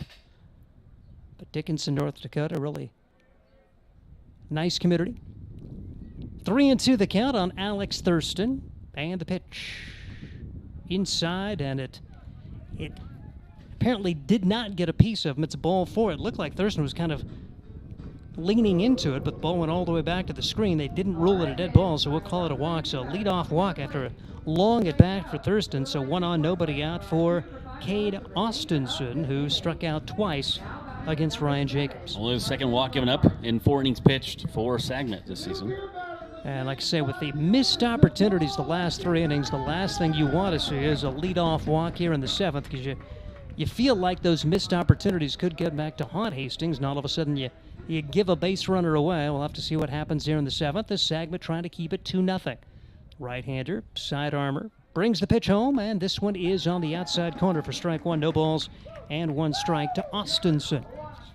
Cade Austinson is a hometown product, Dickinson State, as from Newcastle, Wyoming, but get a chance to play at home in terms of the place where he plays his college ball. Pitch fouled away, no balls and 2 strikes on Austinson. One of the assistant coaches for Badlands is an assistant, a graduate assistant at Dickinson State. No balls, 2 strikes, nobody out. We are in inning number 7. Sodbusters on top of the Badlands Big Sticks, 2-0. Another well-pitched game here on the home field on a warm, windy evening in Hastings. Pitch fouled back. Remains 0-2 on Cade Austinson. What a start for Ryan Jacobs. Goes the first 6 innings. Able to strike out 9 in his performance today, and would be the winning pitcher if the Sodbusters can maintain their lead. As Sagamett out of the stretch. Set to go for the 0-2 pitch. Takes his time, checks the runner, and brings the pitch high for ball 1. 1 ball and 2 strikes on Austinson. Good at bat here by Austinson, just trying to get his pitch to get the runner over in scoring position. You're down by 2. You got to be selective. 259 coming into today.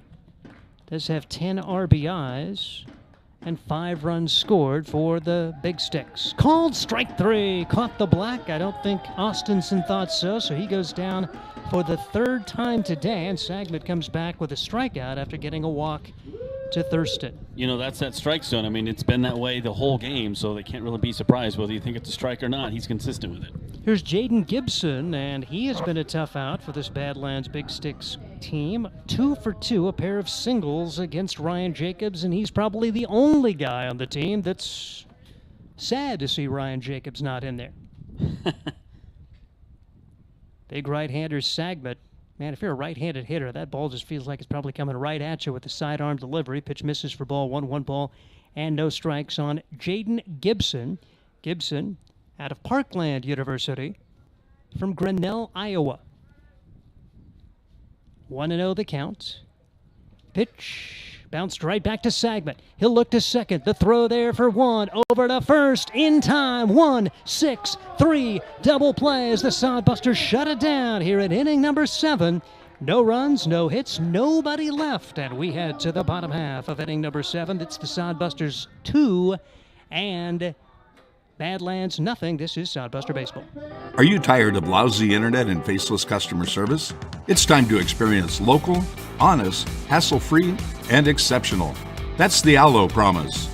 We not only provide crazy fast fiber internet, crystal clear TV, and dependable phone service, but we choose to become a part of the communities we serve and love when everyone calls or stops by our store to say Allo.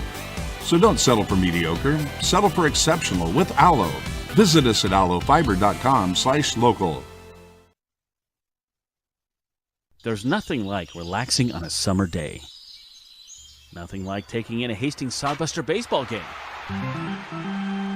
And there's nothing like an ice-cold Pepsi to make the day perfect. Pepsi Cola of Hastings wants to make your nothing like be the best day it can be, whatever the occasion. Enjoy your favorite refreshing Pepsi product throughout the Sodbuster season and make your nothing like memories. Pepsi Cola of Hastings, a proud sponsor of Hastings Sodbuster Baseball.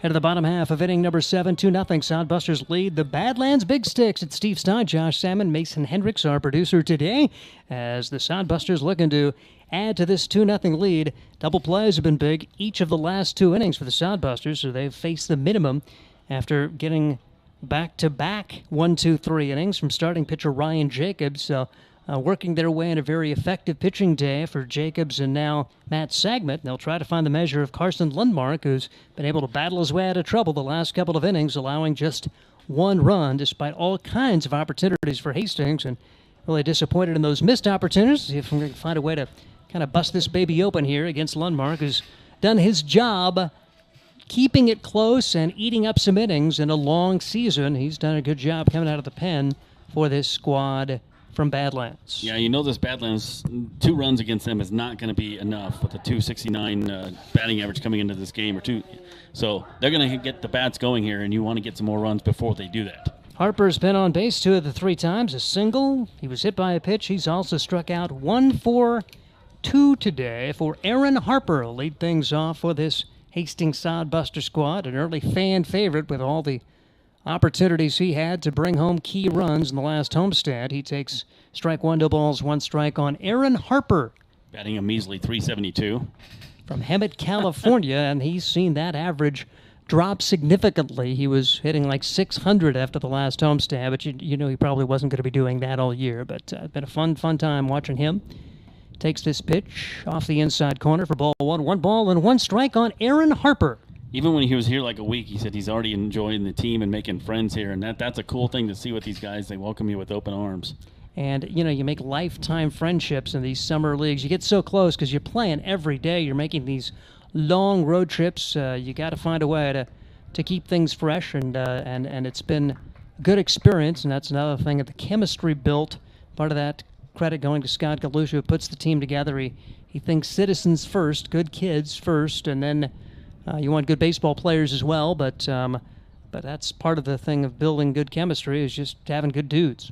2-1 the count now, and Harper takes across for strike 2, 2-2. Good job for Landmark to just keep bringing it over for this Badland Big Sticks team, keeping his team in it. Their offense hasn't done much at all, but the Sodbusters missing some big chances to perhaps put this game away. How about the pitching the last few days for this Hastings team? A shutout yesterday, a shutout going on today, and Harper watches this go by. Outside for ball 3, 3-2 the count on Aaron Harper. 8 batters left on base for Hastings this game. It could have been a lot bigger score. 7 of those have come the last 3 innings. They stranded only 1 runner through the first 3 innings of this contest. High chopper. Pitcher's got it, throws to first, not in time, no chance. A little turf single for Aaron Harper. He's got a multi-hit game, and the Sodbusters now have 5 hits. They get their leadoff man aboard for the 3rd straight inning. They were able to score back in the 4th. We'll see what they can get done here in the 7th. You know, beyond the Tegan Tanmi leadoff single, I really can't think of anything that was hit that hard. And with the wind, there's been a lot of just little chop hits and little high bouncers, but, you know, whatever works and get you on base. And Sawyer Duddleston looking for his first hit of the day. Reached on his first time out. He struck out the last 2 times. Was the first strikeout victim of Landmark, and he can't make contact here. No balls and 1 strike on Sawyer Duddleston. Arkansas Tech, his home college, and that has been a big program in sodbuster lore over the last couple of years. A lot of players from that NCAA Division II program coming and making their mark in central Nebraska. Yeah, Coach Dawson does a good job with the guys over there and shares his talent, lets them come over here with us. We appreciate that. Sawyer from Springdale, Arkansas, hit .239 in the spring. Had a sprained ankle on the last homestand. Good to see him back to it. 1-1 pitch is across for strike two, and had a big game yesterday. As Duddleston went 3 for 4, knocked in 3, and scored twice. The Sodbusters ended up getting a victory at Western Nebraska to win the series. They've won every 3-game series this year. Only series they lost was 1-0, 1-0 against North Platte. They only got one game in with weather issues against the Plainsmen, and that was a 4-3 game. Throw over to first, and back in safely is Aaron Harper. Sodbusters trying to at least get that man in scoring position, so important for Duddleston to put it in play. Meanwhile, Badlands thinking two right here. Certainly thinking of getting Duddleston. Landmark brings the pitch home. Ooh, just misses high. The count goes to 2 balls and 2 strikes on Sawyer Duddleston, starting right fielder for the Hastings Sodbusters. Talk about season series wins. Badland Big Sticks have won 3 out of their 5 this season, so these teams very, very even across the board.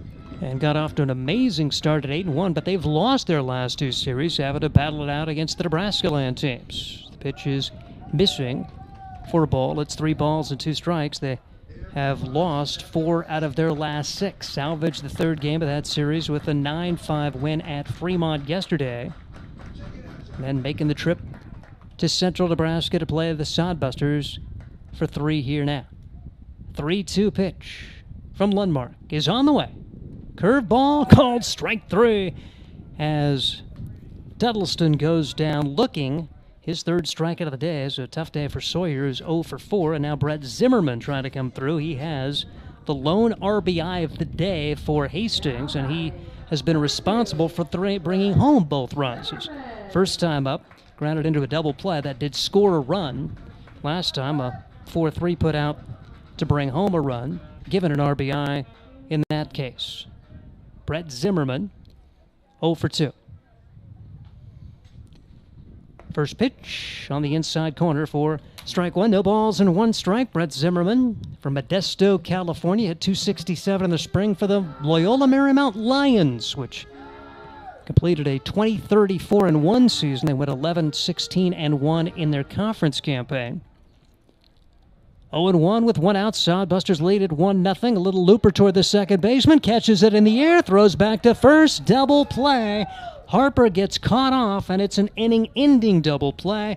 Nice heads up there for Kobe Krenz, as Harper just cheating off the bag a little too far. A line out from Brett Zimmerman for 3 for the twin killing, and that will do it for the 7th. Sodbusters continue to lead it 2-0. Josh Salmon will bring you home when we come back. This is Sodbuster Baseball.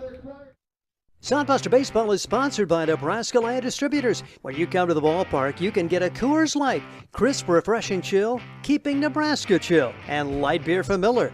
Light beer with more taste. Nebraska Land Distributors also features White Claw. Live your wave. And a trip to the ballpark wouldn't be complete without Leinenkugel's Summer Shandy, refreshing beer with a hint of lemon. Check out these great adult beverages on your next trip to the Hastings Sodbusters, courtesy of Nebraska Land Distributors. Get the latest in news, sports, and local interest stories with the Hastings Tribune. The Tribune's award-winning staff provides you with the best in local content, from the news you need to amazing photographic moments to the latest in Sodbuster baseball news. Check out the classifieds, browse the business directory, and more. The Hastings Tribune, always a good read. Pick up the latest issue or subscribe today. Both print and e-editions are available. HastingsTribune.com. The Hastings Tribune, a proud sponsor of Sodbuster Baseball. Hastings continues to lead the Badlands Big Sticks 2-0. We head to the 8th inning, and once again, here's Josh Salmon. All right, thank you, Steve. And boy, a double play fired back there by the Badland Big Sticks after grounding in a couple themselves. They get a line out to a double play and get out of the inning. And Busters, just when you thought they had something going there, have got the double play and got out of it. So Well, 2-0 our score right now, and we said that's not going to be enough, but we'll see what Matt Sagment can do here against the Badland Big Sticks. And it's going to be Kobe Krenz. It'll be 8-9-1 due up here for the Badland Big Sticks. Krenz looks like a pinch hitter. At least they made some sort of signal. The umpire did write something down at his scorebook. Let's see. Now this is still number 5. It looks like Krenz. Not sure what the adjustment was for the Hastings Sodbusters or for the Badlands Big Sticks. So sorry. That's okay. All right. So pitch coming up here from Sagment, working his second inning. Started last inning, got out of it on a double play. That pitch outside for ball 1. 8-9-1 due up here for the Badland Big Sticks. Krenz, Peters, and Tilgis. Sagment gets a sign, righty versus righty. Badland Big Sticks team only has 3 hits in the game, and beaned there, not what you want to do to lead off an inning. So we saw Sagment walk the first man he faced, and now he hits a leadoff man here in inning number 8, but that sets up a double play. That's just been the theme, so time for another double play. I like the glasses half full analogy there, Steve. So there's another leadoff hitter on. That's the 3rd time this game that they've had a leadoff hitter on, one way or another. One was a walk, one was a single, and this time hit by a pitch. Brings up 9th place hitter Kwaite Peters. Kwaite has struck out twice in the game, back in the 2nd and in the 5th. Getting off at first base is Kobe Krenz, being held on over there by Scott. Pitches inside on the slider, and that doesn't. Okay, that I was gonna say don't tell me that hit him, but it didn't. And here's your new batter, number 25 is up there now, Corey Brownson. Okay, Brownson up in place of Peters. So you knew you were just ahead of time. That's what it was. Okay, yep, they must have made the adjustment before the inning, and the home plate umpire was making that particular adjustment. Steve has ESPN. 1 ball, no strikes. Runner leading off at first. That one way outside as Sagment had that one perhaps slip out of his hand. You know, and I imagine your hands are kind of sweaty. It's still got the humidity out there, still got the temperature. It's warmer on the field. You've been throwing, and that just looked like what it was there. So 2-0 here to Brownson. Brownson, the pinch hitter. Being off of first base just a little bit is Krenz. Not a big lead. Being held on over there by Scott. 2-0 Sodbusters here, top 8. And that one looked pretty good, but perhaps a little low. And 3-0. So Sagment not getting any breaks on this one. Krenz led off the inning, being hit by a pitch. He stands at first base. Krenz will steal occasionally. 3 stolen bases on the season. You need base runners, though, if you're Badlands. Short lead, probably not going anywhere. And doesn't. That one over the outside corner for a strike. Been called there all night long, 3-1. Only 3 games going on in the Independence League tonight. We have Gem City at Western Nebraska. North Platte and Fremont tied at 2 apiece. And our game here, 2-0 Hastings in the 8th. 3-1 coming up from Matt Sagment. To Brownson. And going in there for a strike. Almost exact same pitch to Brownson. Corey Brownson, freshman at Billings, MSU Billings, Montana, 6'1", 195. Have him listed as an outfielder, so he'll probably just go back in the field for Peters in center. The 3-2 pitch coming up, runner on base, 2-0 Sodbusters. Runner does go. Throw down. It is called a strike, and it's a high throw, and that's going to be a stolen base. Batter is out. And runner is at second base, so that's a stolen base. So nearly strike him out, throw him out, double play, but a good jump there for Krenz, who gets his 4th stolen base of the year. But a large strikeout. Good job coming back from Sagment to get the pinch hitter there. 1 on and 1 out, back to the top of the order. Second stolen base of the game for the Badland Big Sticks. And back to the top of the order brings up Jake Tilgis. This guy leads the team in home runs. Probably not a good chance to hit one today with the wind blowing in, and it's a huge park. But he does have 4 on the year for the Badland Big Sticks. Swung on and missed. Nice job on the slider. Strike 1. Now, power numbers all in favor of Badlands as they had 9 home runs coming into today. Sodbusters still looking for the first part of that is where the Sodbusters play here at Duncan Field. And coincidentally, Ludmark, who's been pitching for a couple innings, is second in home runs with 2 on the team. The ball's 1 strike. Pitch coming up here. Runner on second base for the Badland Big Sticks. They trail by 2. Top of the 8th. Swung on and missed. Nice off-speed pitch there. Good job by Sagment missing up the pitches here. So he throws a slider and then throws an off-speed. Let's see if he goes back to the heater here. Look, there has been much chance for left on base tonight for the Badland Big Sticks. Only 3 hits in the game, a couple of walks. And that one popped up left field. Running over there is Garrett Kennedy by the line, does make the catch about a foot from the line, and there is 2 down. And Brian Frew mentioned earlier, Garrett Kennedy's played in this kind of weather condition before, looked very comfortable with the 30-mile-an-hour south winds right there, and a nice bounce back for Sagmet to get the 2 outs, and he'll try to get out of this with no damage done as Cooper Dulick will step in. I have 4 runners left on bases, all because they grounded in the double play in the 6th and 7th inning, so only 4 left on for Badland Big Sticks. Hastings pitchers taking care of business. Here is Cooper Dulick, over 3 on the night. Runner on second base. That is Krenz. Led off the inning being hit by a pitch. Strike 1 there by Matt Sagmet. Sagmet came in the 7th, has pitched the 8th. There is some bodies moving around the bullpen for the Busters. I'd like to see Rand Sanders at some point in this series. He's fresh off his college season. Grand Island guy, the only Grand Island guy on the team. He is available if they need him, I was told. Sagmet. Sorry. And timeout called. Rand's had a really good year at Cloud County Community College, good enough that University of Nebraska Omaha recruited him, and he is going to be a Maverick for this upcoming year. That's awesome. A good young man there, and had a little bit of an injury last year, so coming off of that, and it's good to see him pitching well. No balls, 1 strike, 2 outs, runner on second, 2-0. Sodbusters with the lead. Sagmet trying to close out the 8th inning. Here is the pitch, and that one inside, and the batter thought it was going to hit him, but that's good movement right there, and pitch called for a ball. Looked pretty good to me. Had Dulick buckling out of the way. Dulick up. Krinz on second base. Badland Big Sticks trying to get something on the board. All zeros across the board for them for runs. Throw back to second is not happening. It's just a fake. No runs, 3 hits, 2 errors for them. Hastings have 2 runs, 5 hits, and no errors. Noon game tomorrow. Not going to be as humid, not going to be as windy. We'd love to see out here. There's going to be some discount snacks. Good time for the kids. There's the playground. There's the players, the games on the field. It's a show and a baseball game. Here's the 1-1. Popped up first base side, giving it chase. His first baseman, right fielder. Who's it going to be? Running out of real estate right before the fence. And who's smacking in the fence is Duddleson. Is he okay over there? He's really blocked from my view, and you saw Blake Scott really go over with some concern. Duddleson, man, he has taken a beating in right field. He had the sprained ankle earlier, and Lupe is going to go out and see if he is okay as he's limping back to his spot in right. Duddleson's trying to wave him away, I think, at this point. No, I'm fine, I'm okay.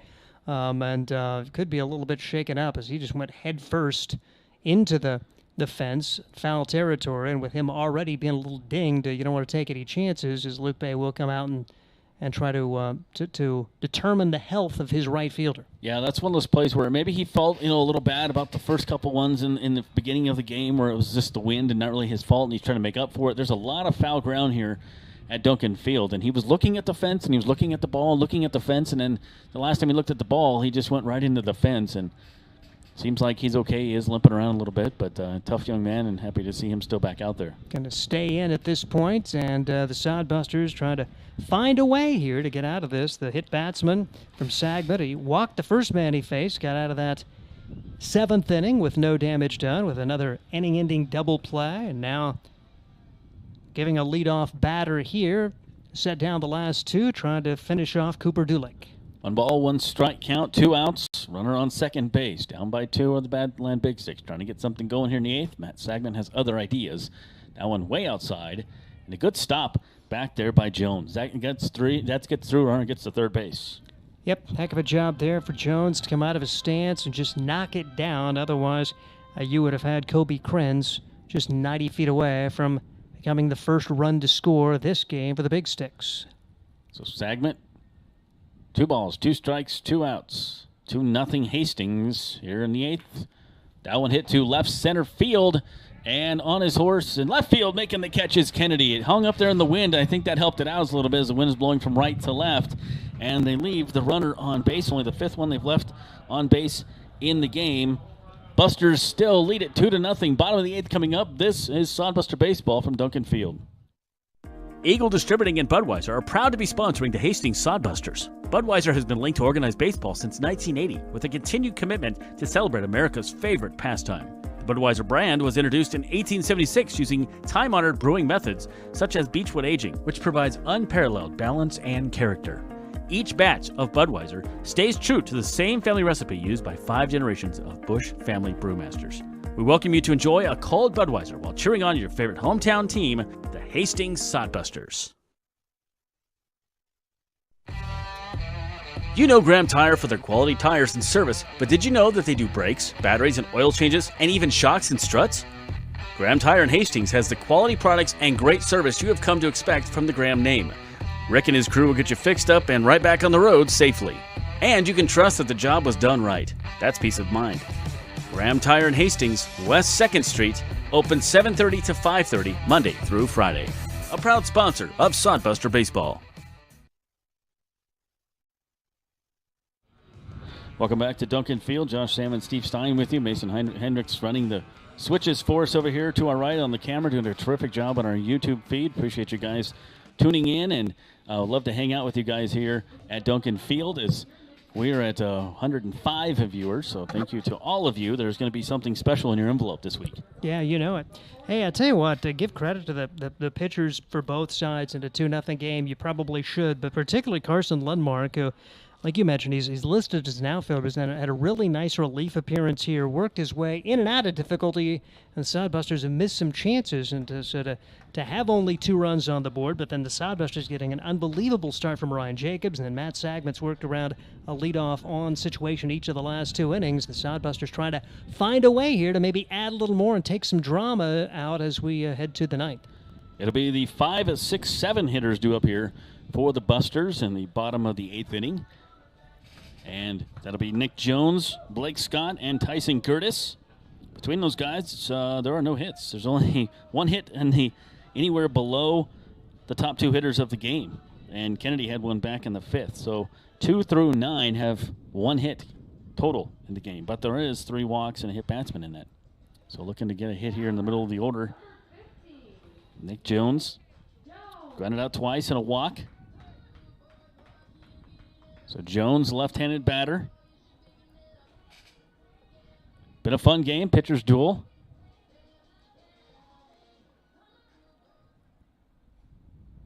And pitch coming in here from Landmark. And got to wonder how much gas he's got in the tank, being an outfielder. He did pitch not too long ago either, 0-1. So Landmark in relief once again here. Gets ahead of the batter at 1-2 here to Jones, the catcher. It's going to be 0-1. Now it's 0-2. And Landmark listed as an outfielder, as we mentioned. Second in the team on home runs with the bat. But he's been doing it with his arm tonight. He did pitch back on June 11th, so just a couple of days ago. Only went 1 inning, though, against the Moo. No decision on that one. Here's the 0-2. That one fouled off again, and good job here by Nick Jones staying alive at 0-2. Well, for the season, he'd only pitched 4 innings. He has now gone 3 1/3 today. So, did have 14 games, 16 at-bats in the field, so he's mostly played outfield, but one of those guys that you love to have if you're a manager like their manager, Cam Johnson, one of those versatile guys. That one hit to left field and foul, so 3 foul balls in a row here. Staying alive is Nick Jones. Well, it's like Jacob Watson, who is more a pitcher than a hitter, but Watson's done a great job with a win yesterday, but he's also hitting .333 when he's been given his at-bats. It's fun to see that kind of stuff. 1 ball, 2 strikes, no outs. Busters up by 2. Would love to get some insurance runs as we're down to the last 6 outs. Could be 5 outs after this one to shortstop over to first, and they are down to the last 5 outs. 1 down. And actually, you just hope it's just the last 2 outs because you really don't want to see the Sodbusters bat in the ninth. So that means that's true. That means it's a win. So. There you go. We've had a lot of some extra inning games this year. We've had a couple walk-offs. What a fun series that is. There was a great interview that Steve did with Luke Bay after the series wrap up last week. That's on our Sodcast, available on all major platforms. Stepping up is Blake Scott. done a great job at first base tonight. He's been on base twice, hit by a pitch, walked, also grounded out. That one down the first base line, and that is going to be a foul ball. Close to extra bases there for Blake Scott, just to the right of that first base bag. Could have seen a runner in scoring position with one man out. Well, you think maybe if Scott gets on, you've got guys like, Quigley that could run for him, perhaps, and then you've got Brandon Larson to come in and play first base. You've got some options, but first he needs to get on base. The 0-1 coming up here, 1 out. Buster's up 2-0. Bottom 8. Buster scoring 1 in the first and 1 in the 6th. And it's 0-2. It'd be interesting to see, one way or the other, would you bring in Quigley in the outfield just for defensive purposes? I know he had the day off, but certainly a guy that you like his speed out there if you get the chance. Pitch on the way. That one inside-out swing to third. One-handed scoop to his left. Nice play there by the third baseman, and a good dig over first as well. That's an all-around good play from Thurston. And over to Gibson, who brings his shovel, and there's 2 down. Tell you what, I've liked their left side infielders. I mean, Dulick had the early error, but for the most part, they have looked really good. And Thurston's made some unbelievable plays at third base. So a quick 2 outs here for the Sodbusters. We'll see what Tyson Curtis can get done. Call that the hot corner, but he's putting it out with cold water over there. As brings up Tyson Curtis. Curtis, we'd love to get him on base. He reached on an error back on the 6th, but it's grounded out and struck out. Some speed on the base pass. Busters could use runners here in the 8th. Still up 2-0. That one in there. Ooh, misses for a ball. That looked pretty good. 1 ball, no strikes.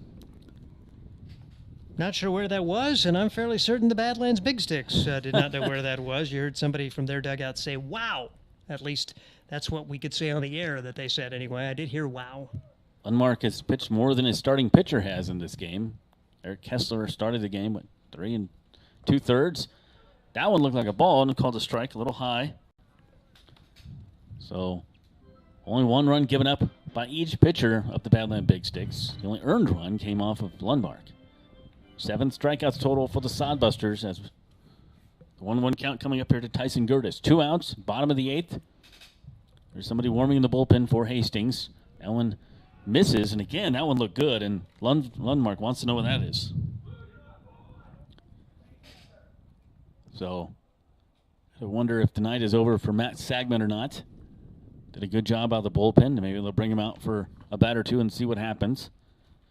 At the beginning of this inning, there was nobody warming up, and now there is. So I'm not sure how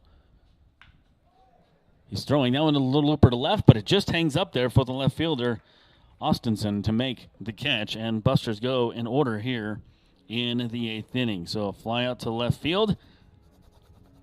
We're bringing up the 9th inning. Hastings leading 2-0. This is Sodbuster Baseball from Duncan Field.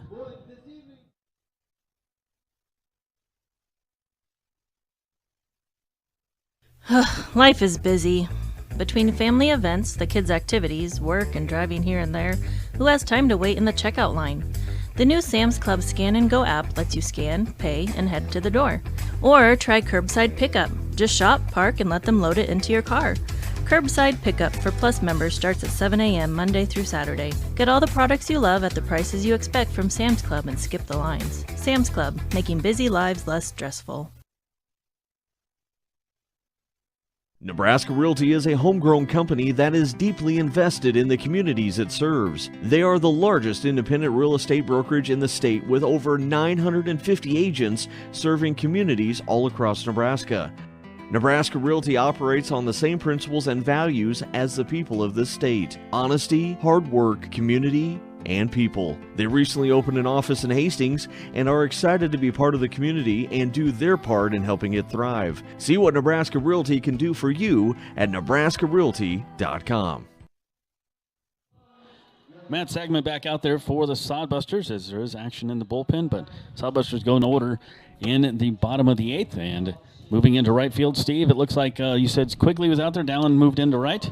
Yeah, you wondered if that was happening, especially with Sawyer Dettelson getting dinged a little bit too. Plus, you basically have a third center fielder out there, so probably your best defensive outfield you could have with those 3 guys. Not that against Dettelson, but Sure. Quigley can fly out there in right field. And so good opportunity here, and we'll see if the Sodbusters can shut it down in the 9th. All right, it'll be Austin Bunn leading things off. It'll be 3-4-5 for the Badland Big Sticks against Matt Sagman. Strike 1. Rand Sanders is warming up in the bullpen over there. We talked about maybe him coming in. Looks like he has done warming up. Perhaps he was just loosening up, as he just recently joined the team on the road trip, just finishing up his college baseball season for the year. The 0-1 fouled straight back, and that's good on the handle. Nice pitch there by Sagment. And I'd be okay to not see Rand Sanders tonight, because that would mean Sagment just works a clean ninth here, a chance to get a 3-inning save here for the Hastings Sodbusters and wrap it up for Ryan Jacobs. Yeah, you got Sanders for the next 2 games, too, if you need him. The 0-2 coming up here from Sagment, as that one hit to left field. That's going to be a single, and first batter is on here for the Badland Big Sticks. That's their first hit since the 5th inning. And that's the 3rd straight time they've got the leadoff man against Sagment. He's done a great job of working around these situations. Now let's see what happens here in the 9th. It looks like Sagment will be allowed to work to the number 4 hitter, Ethan Babcock-Berry, their catcher. So only 4 hits given up by Sodbuster pitching in the game. Leading off over there is Bunn. Babcock-Berry, the catcher, up. Sagment checks his runner. And Sanders with his hands on his hips in the bullpen. Infield in. That one over the outside corner for strike 1. So Busters and Badland Big Sticks both leading their divisions coming into tonight. But last we saw, Fremont and North Platte were tied at 2. Fremont right behind Hastings. The 0-1 coming up here for Matt Sagment. Against Matt Sagment, excuse me, I should say, for Barry Babcock. He fouls that one off. It's 0-2. So Badland Big Sticks, no runs, 4 hits, 2 errors, and 5 guys left on base. Busters have 2 runs, 5 hits, and no errors. Sagment, only second pitcher of the night for the Busters. His 3rd inning of work. Came in the 7th. Pitch on the way, and that one fouled straight back. So good job of keeping the inning alive, keeping the bat alive here for Babcock-Berry.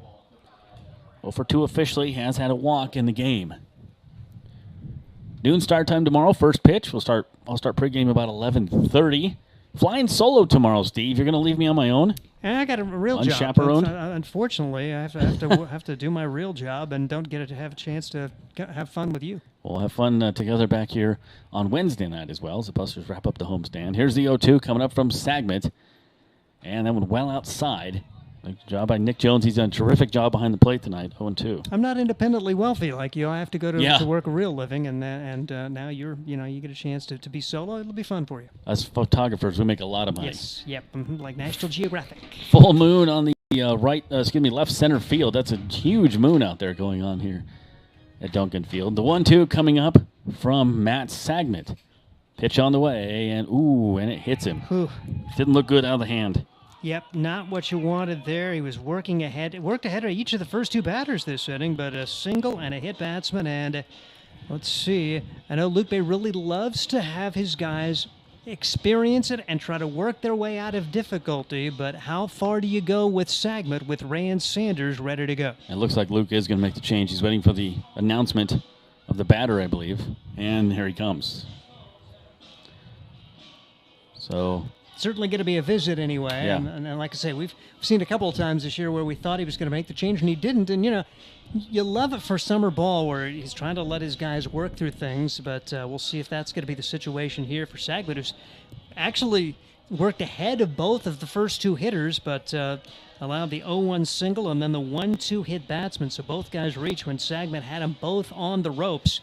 And all of those missed opportunities offensively for Sodbusters, you think, oh boy, now the tying runs are on there with nobody out for Badlands here in the top half of the 9th. We just can't have a drama-free 9th at home this year. We've had a lot of wacky things go on in the 9th inning of ball games this year for the Hastings Sodbusters. And a lot of those wacky things have turned out to be really good things for Hastings fans, some walk-offs and that kind of thing.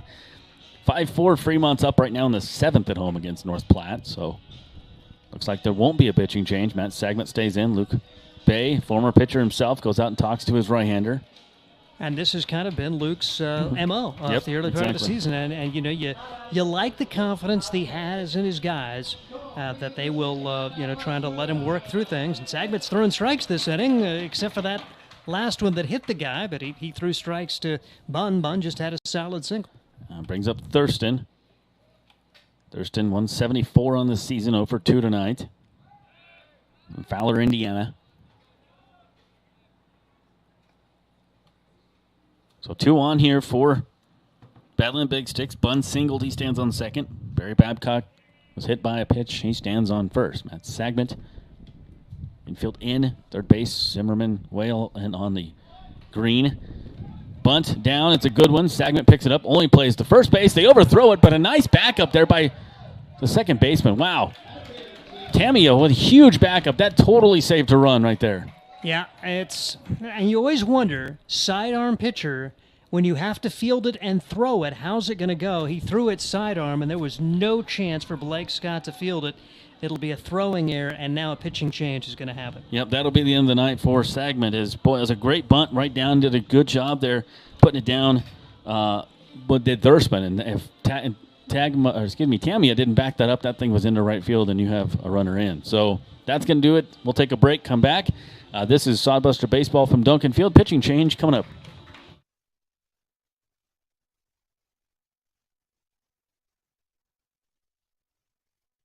Nebraska Realty is a homegrown company that is deeply invested in the communities it serves. They are the largest independent real estate brokerage in the state with over 950 agents serving communities all across Nebraska. Nebraska Realty operates on the same principles and values as the people of this state: honesty, hard work, community, and people. They recently opened an office in Hastings and are excited to be part of the community and do their part in helping it thrive. See what Nebraska Realty can do for you at nebraskarealty.com.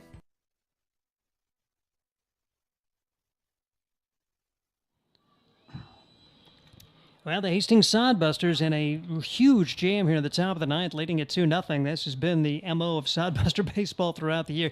They will turn to Rand Sanders, who is making his summer debut. He was second team All-Kansas Jayhawk Community College Western Division for Cloud County in the spring. Went 3-1 with a 2.45 ERA. Had 30 strikeouts in 29 of the third inning, so had a really good spring. Good enough that UNO came calling, and he's going to be a Maverick now. But Rand Sanders out of Grand Island. He went to Northwest High School, played for Grand Island Senior High for baseball, and, of course, home Federal in the summer. And now 2 years at Cloud County. He was injured most of last summer, but, like I said, had a great year for Cloud County, and he comes in a do-or-die situation. The tying runs are on. The go-ahead run is on. There's nobody out as Matt Sagment worked himself into a terrible jam here, gave up a single, then the hit batsman and the error. I mean, if he just makes a good throw there, Sodbusters have 1 out and 2 on, and you feel much better about things as it stands. Badlands thinking about not only tying, but perhaps taking the lead here in the top of the ninth. Yeah, and you have your 3 best outfielders out there, no offense to anybody, but your 3 quickest guys, I should say, on defense. Very solid infield. A great play there by Tammy a moment ago to back up that overthrow at first. That was huge. Rand Sanders knows his situation very well. Relief pitcher this year. Last year he pitched here at the Duncan Field, but very briefly, as he had a little bit of an injury he was nursing and really didn't get to play most of the second half of the season. So through 8 in the third innings last summer, threw in 6 games, had a 5.4 ERA, 6 strikeouts, and 3 walks before shutting it down for the summer. All right, so brings up Kate Austinson.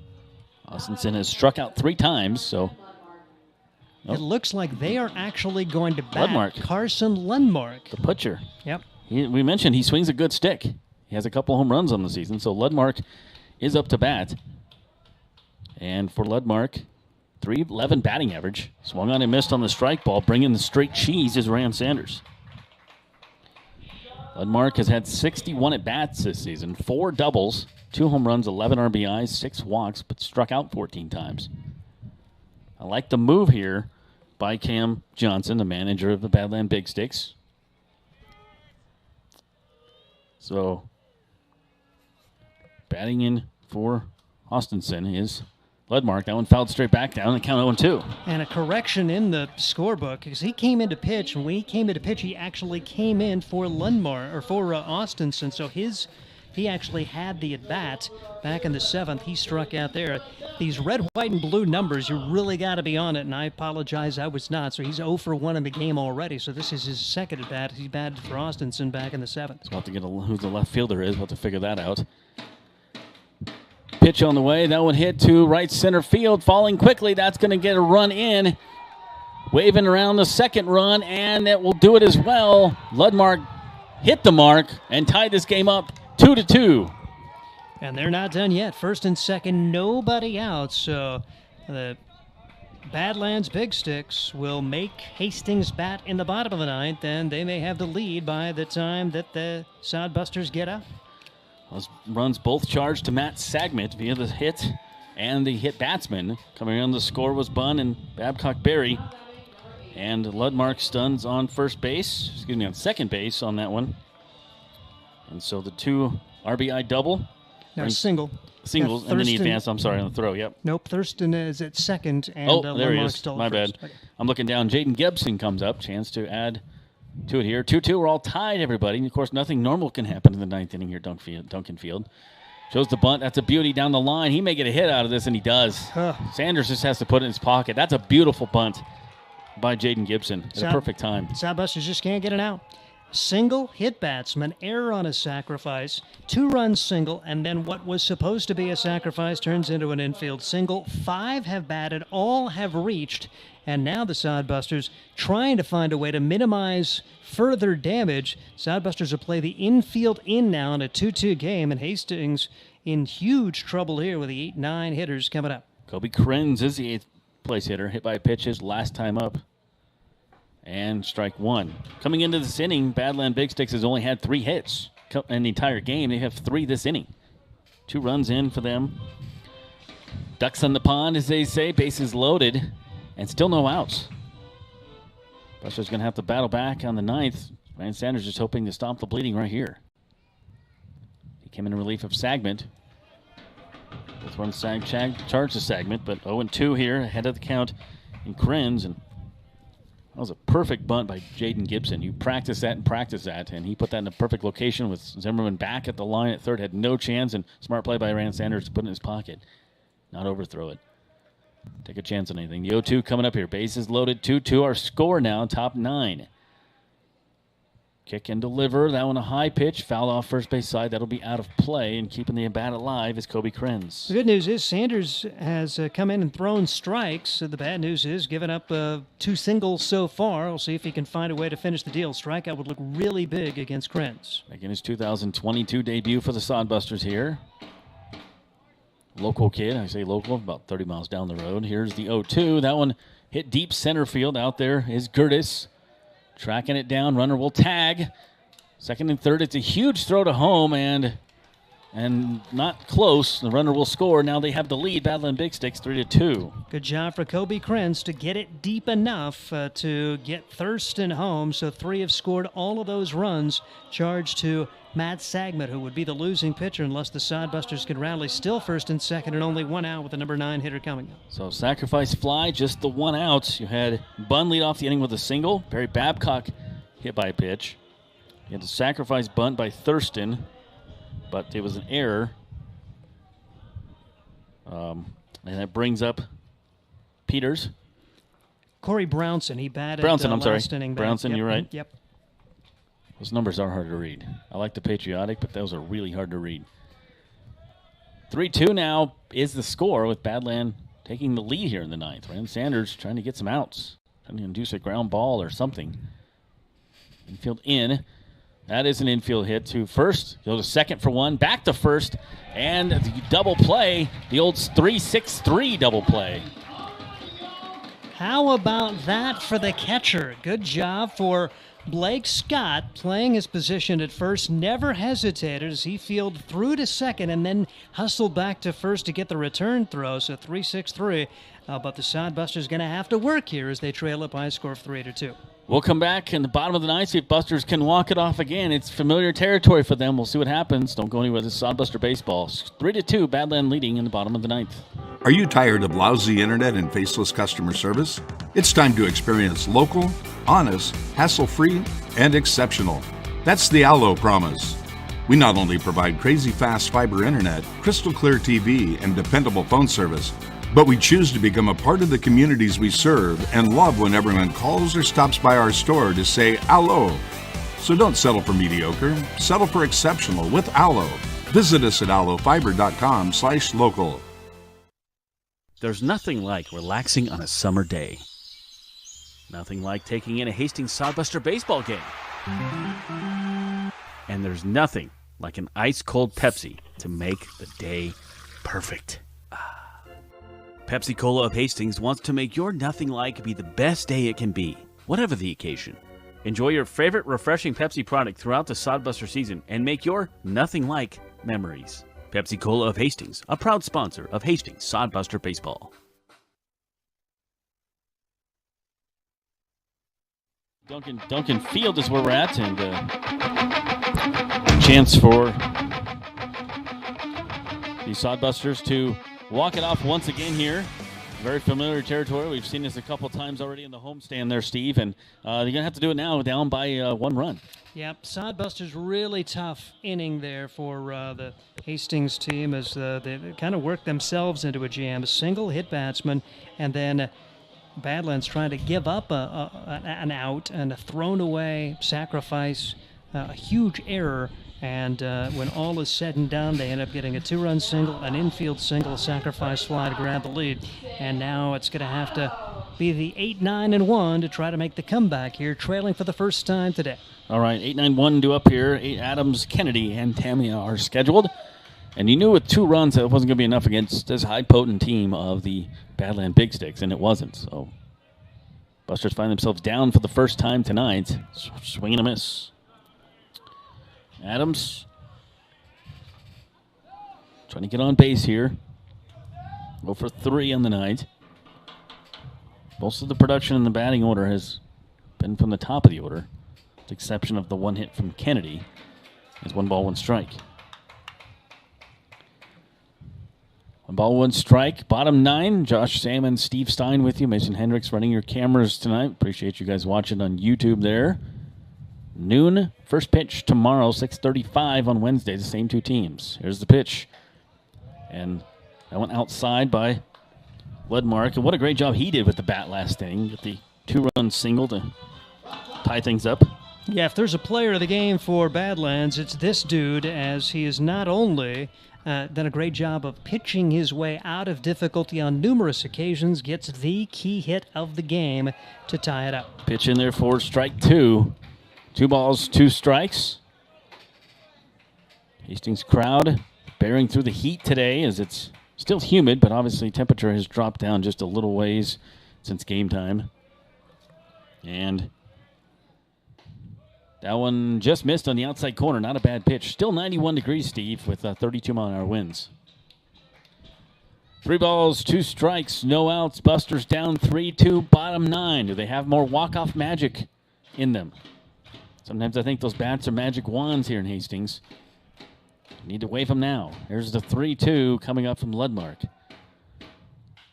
That one down the first base line, and fouled. He's done a really good job since coming in relief for the Badland Big Sticks. As you mentioned, took over for Kessler. He's only allowed 3 hits coming into this game against a Sodbuster team that's pretty high offense potency as well. 5 hits for the Busters, being outrun and out-hit, also out-aired, which is a good thing. 3-6-2, 2-5-0 for Hastings. Here is the 3-2 pitch coming up from Landmark. Swung on a miss, blew the fastball right by him, and down goes Adams, 1 down. Yeah, Carson Landmark, another good pitch there. And you talk about the walk-off magic, but if the Sodbusters don't rally, it's the missed opportunities that they look back when they had their chances in the 4th, 5th, and 6th innings, stranding 7 batters in those 3 innings combined. That's where you should have put this game on ice. It shouldn't have come down to a 3-run night. Yeah, 8 total, and the pitching did what they could to keep you in it for a while. Here comes Garrett Kennedy. Has a hit back in the 5th. He's the only person that isn't batting in the top 2 spots in the order that does have a hit. 3 through 9, he's the only hit. And it's fascinating. Landmark seems to be getting more velocity as the day goes on. He's felt like a junk ball pitcher when he started, but I think a 2-run single. He's bringing the heater here in the 9th, just trying to shut the door. Pitching on adrenaline. There's the 1-0. Swung on and missed on that one. Looked like a straight fastball. Just said, here it is, a tailing fastball. 1 ball, 1 strike, 1 out, 3-2 Badland Big Sticks. They were trailing to the last inning. Able to put a 3 spot up in the top of the 9th. Buster's just trying to get somebody on to even tie it here in the bottom of the 9th. 1 out, 1-1 pitch. And then over the outside corner, 4 strike 2. Yeah, and really, he allowed the leadoff single back in the 7th, but they ended up getting a 4-3 double play on the line-out throwout. So since that time, he has retired 7 in a row. Full moon. We knew nothing would be normal on a full moon night. 9th inning. We've had a lot of crazy 9th innings here. We're hoping for a good one here. The good outcome. Pitch is well outside and high. 2 balls and 2 strikes from Landmark. Still nobody warming, so this is his ball game for Badlands Big Sticks. 2 balls, 2 strikes. And swung on and missed on that one and struck out the batter. Struck out 2 in a row here, and Busters are down their last out. Landmark's just bringing it. Able to find a way to get the 8 and 9 batters out on strikes. And Tegan Tamia, last hope for Hastings, trailing at 3-2 in the bottom of the 9th. So Tamia comes up, trying to get something going in the 9th, trying to keep the Busters alive if they can. Bronson is in center, in case you want to know. That one, the shortstop. This could do it for the win, and it is for the Badland Big Sticks as they celebrate. And boy, what a 9th inning, not giving up, their backs to the wall and coming out, putting up 3 hits, 3 runs in the top of the 9th, and they win this one 3-2. We'll be right back with the post-game show on Sodbuster Baseball.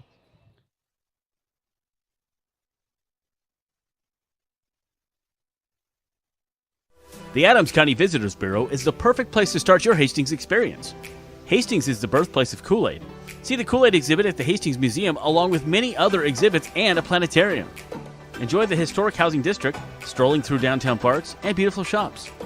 Whether you're visiting or you live here, the Adams County Visitors Bureau will help you find what you're looking for, from places to eat, things to do and see, to places to stay. Ask the Adams County Visitors Bureau at visithastingsnebraska.com. If I won one of the 8 new trucks the Nebraska Lottery is giving away in Trucks and Bucks 2022, I'd be off-roading all the time, through muddy riverbeds, across dusty prairies. I'd treat that truck like a tank. I'd be merciless. Can I ride along? Only if you wear shoe covers to protect the carpeting, promise not to eat or drink anything inside the cab, and polish the dashboard when you leave. Trucks and Bucks is back, and you could win one of 8 new trucks. Top prize odds 1 in 336,000.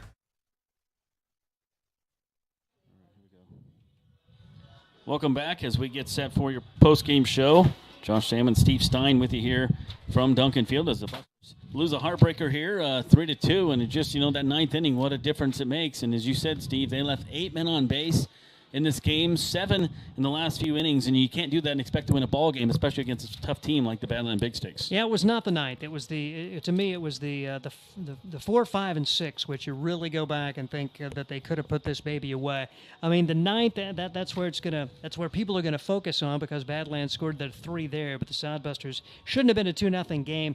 Now, the 9th inning did not do the little things, and give Badlands some credit. I mean, they got the single, there were 2 huge at-bats which really turned the tide in that 9th. 1-2 count, Matt Sagmet hits the batter, and then the next one up. So you see, if you get that guy, there's 1 on, 1 out. The tying run doesn't come to the plate at that time. Then 2 on, nobody out, a sacrifice. It was a bunt pretty much back to Matt. And like I say, we wondered how in the world sidearm pitchers throw to first, and it really came into play as the throw sailed on him.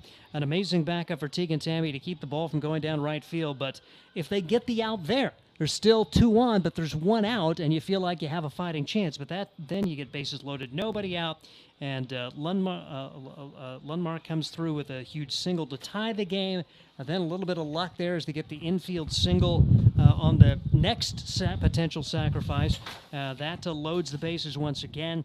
Kobe Krenz with a sacrifice fly to give them the lead, and then a 3-6-3 double play to end the inning. But by then, the damage was done. Pretty good job of Rand Sanders to come in and minimize the damage. He came in and threw strikes, but ended up giving up the 2-run single. The infield single gave up the sacrifice fly, but got the double play but the Sodbusters giving up the 3 and then just couldn't do anything against Landmark, who was really stoked after not only having a solid relief outing, but then getting the key hit for them in the game to tie it. And just give them credit. Sometimes you're going to win these kinds of games. Sometimes you're not. Badlands just a little bit better today as they win at 3-2. I guess a silver lining on the cloud would be Tegan Tamia had 2 hits. Aaron Harper had 2 hits. So those are good things. Couple stolen bases from the Busters. Only the 1 error for them. Badlands did score 2 errors in the game. But, there's some highlights. But, a lot of – I think it just comes down to those runners left on base. And that's a big difference in the game. And as Luke Bay works his way up here to talk to Steve, we'll – look at that and say, well, that's where it got you. But, boy, what a good job there by Cameron Landmark. Came in and pitched 5 1/3 innings, giving up 3 hits, 1 run. It was earned and striking out 4 and 21 batters faced. He will get the win. He also got the hit that put them tied it up with a 2-run single. And I'll turn things over to Steve here and manager Luke Bay. As the Hastings Sodbusters end up coming up a little bit short here, so we have an opportunity to hear from Coach Bay. The Sodbusters falling today, but, everybody's going to talk about the 9th inning, but talk a little bit about the missed opportunities, innings 4, 5, and 6, when maybe you had a chance to put them away. I mean, I think inning 1 we had a chance to really get on them and put them away early. They came to the yard, low energy, and we had a chance to get on them, and, we got 1 run out of it, but bases loaded, no outs, we got to get more.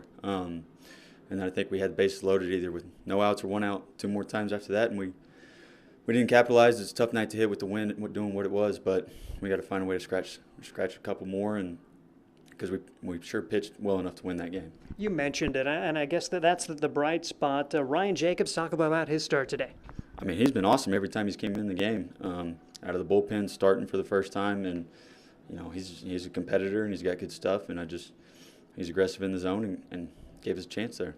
And Matt Sagwick comes in, works the clean the 7th and 8th. He gave up a hit batsman and a walk to begin each of those innings, but worked his way through that. And then the 9th just couldn't quite get the key play. 1 and 2, 1 on, hit batsman there. That was just the one that kind of opened the door. Yeah, absolutely. It'll catch up to you. This game will catch up to you. And Matt's a really good arm for us. He's had success previous times out, and He hadn't pitched in 5-6 days probably, so he's a little rusty. But he competed and gave it his all, and we turned it over to Rands there, and Rands a really good arm, and put him in a really tough situation first time out this summer, and he minimized the best he could. And it goes back to leaving too many guys on base early in the game and not putting away a team early when we're smelling blood, and we just got to bury him right away. And you mentioned Rand Sanders making his debut. It came in through strikes. Getting a little bad luck. Some of these things are going to go against you. They had 2 really good bunts. Particularly that last one, they laid down a sacrifice, turns into an infield single, and really nothing he could do about that. Yeah, that was a good bunt. He just got unlucky. Rand's filled up the zone, and he competed, and, I'm going to run him back out there as much as I can in that situation, and he's going to capitalize for us. And, you've had games go your favor earlier this summer. It's a long season. Don't want to put too much emphasis on one win or one loss. What was your message after a game like this? I don't talk to guys right after the game after a loss. Partly to let me collect my thoughts and see what I need to address. But I just think our energy was flat, and we just what makes this team so good is playing with so much energy and enthusiasm, and we just didn't have that today. And it's 105 degrees, but it's baseball. That there are going to be days you're going to have worse weather than this. You come home from western Nebraska, I'm sure a long road trip. If guys are going to get where they want to in baseball and want to play every day, this is what it's like. Yeah, absolutely. If they want to play pro ball, they're going to have to get used to long road trips, getting back late, and having to show up to the yard and be the same person each time out. And that's what we've talked about with them the last couple of days, just being the same guy that you are on the road as you are at home, and bring that fire and enthusiasm from the first pitch on and go dominate someone. And tonight we came out flat, and yes, we had a long road trip. Yes, we played a lot of games in a row, but if you want to be a great baseball player, you're going to have to get through that and learn how to overcome that and still be the same person. And you want to talk about a mental test. Noon game tomorrow. That is one that that people aren't thinking about except the Sodbusters at this point. You're probably going to learn a lot about your team come noon tomorrow. Yeah, absolutely. every time we step between those lines, I expect guys to play at a high level and bring energy. And so that's just another test that they're going to have to learn to overcome and meet it head on as a challenge. And we're going to have to go get a dub tomorrow. And one thing about it, you got a lot of guys who can play at a lot of different positions. Do we expect to see maybe different guys in the lineup because of the situation that you're in with a long night tonight and then, an early turnaround tomorrow? Yes. Matson got smoked with a foul ball or a line drive in batting practice a couple days ago. Harper's played every game that he's been here so far, and so he needs a day off. And I really wanted to go get this one so that I could have given him a day off tomorrow. But we are going to have to shake some things up. We got to get some guys in and give some guys a breather. And we got reinforcements coming too. So. Luke Bay, we appreciate his time and the cooperation throughout the year. Tough one as the Sodbusters come up just short. Badlands scores 3 runs in the 9th inning, and Sodbusters can't come back this time as they fall by a score of 3-2. Badlands now 11-5. Sodbusters fall to 9-5. And again, it'll be a noon start time tomorrow as Josh Salmon will have the call for you. I'm Steve Stein for our engineer, Mason Hendricks. That'll do it. Final score once again, Badlands 3, Hastings 2. This is Sodbuster Baseball.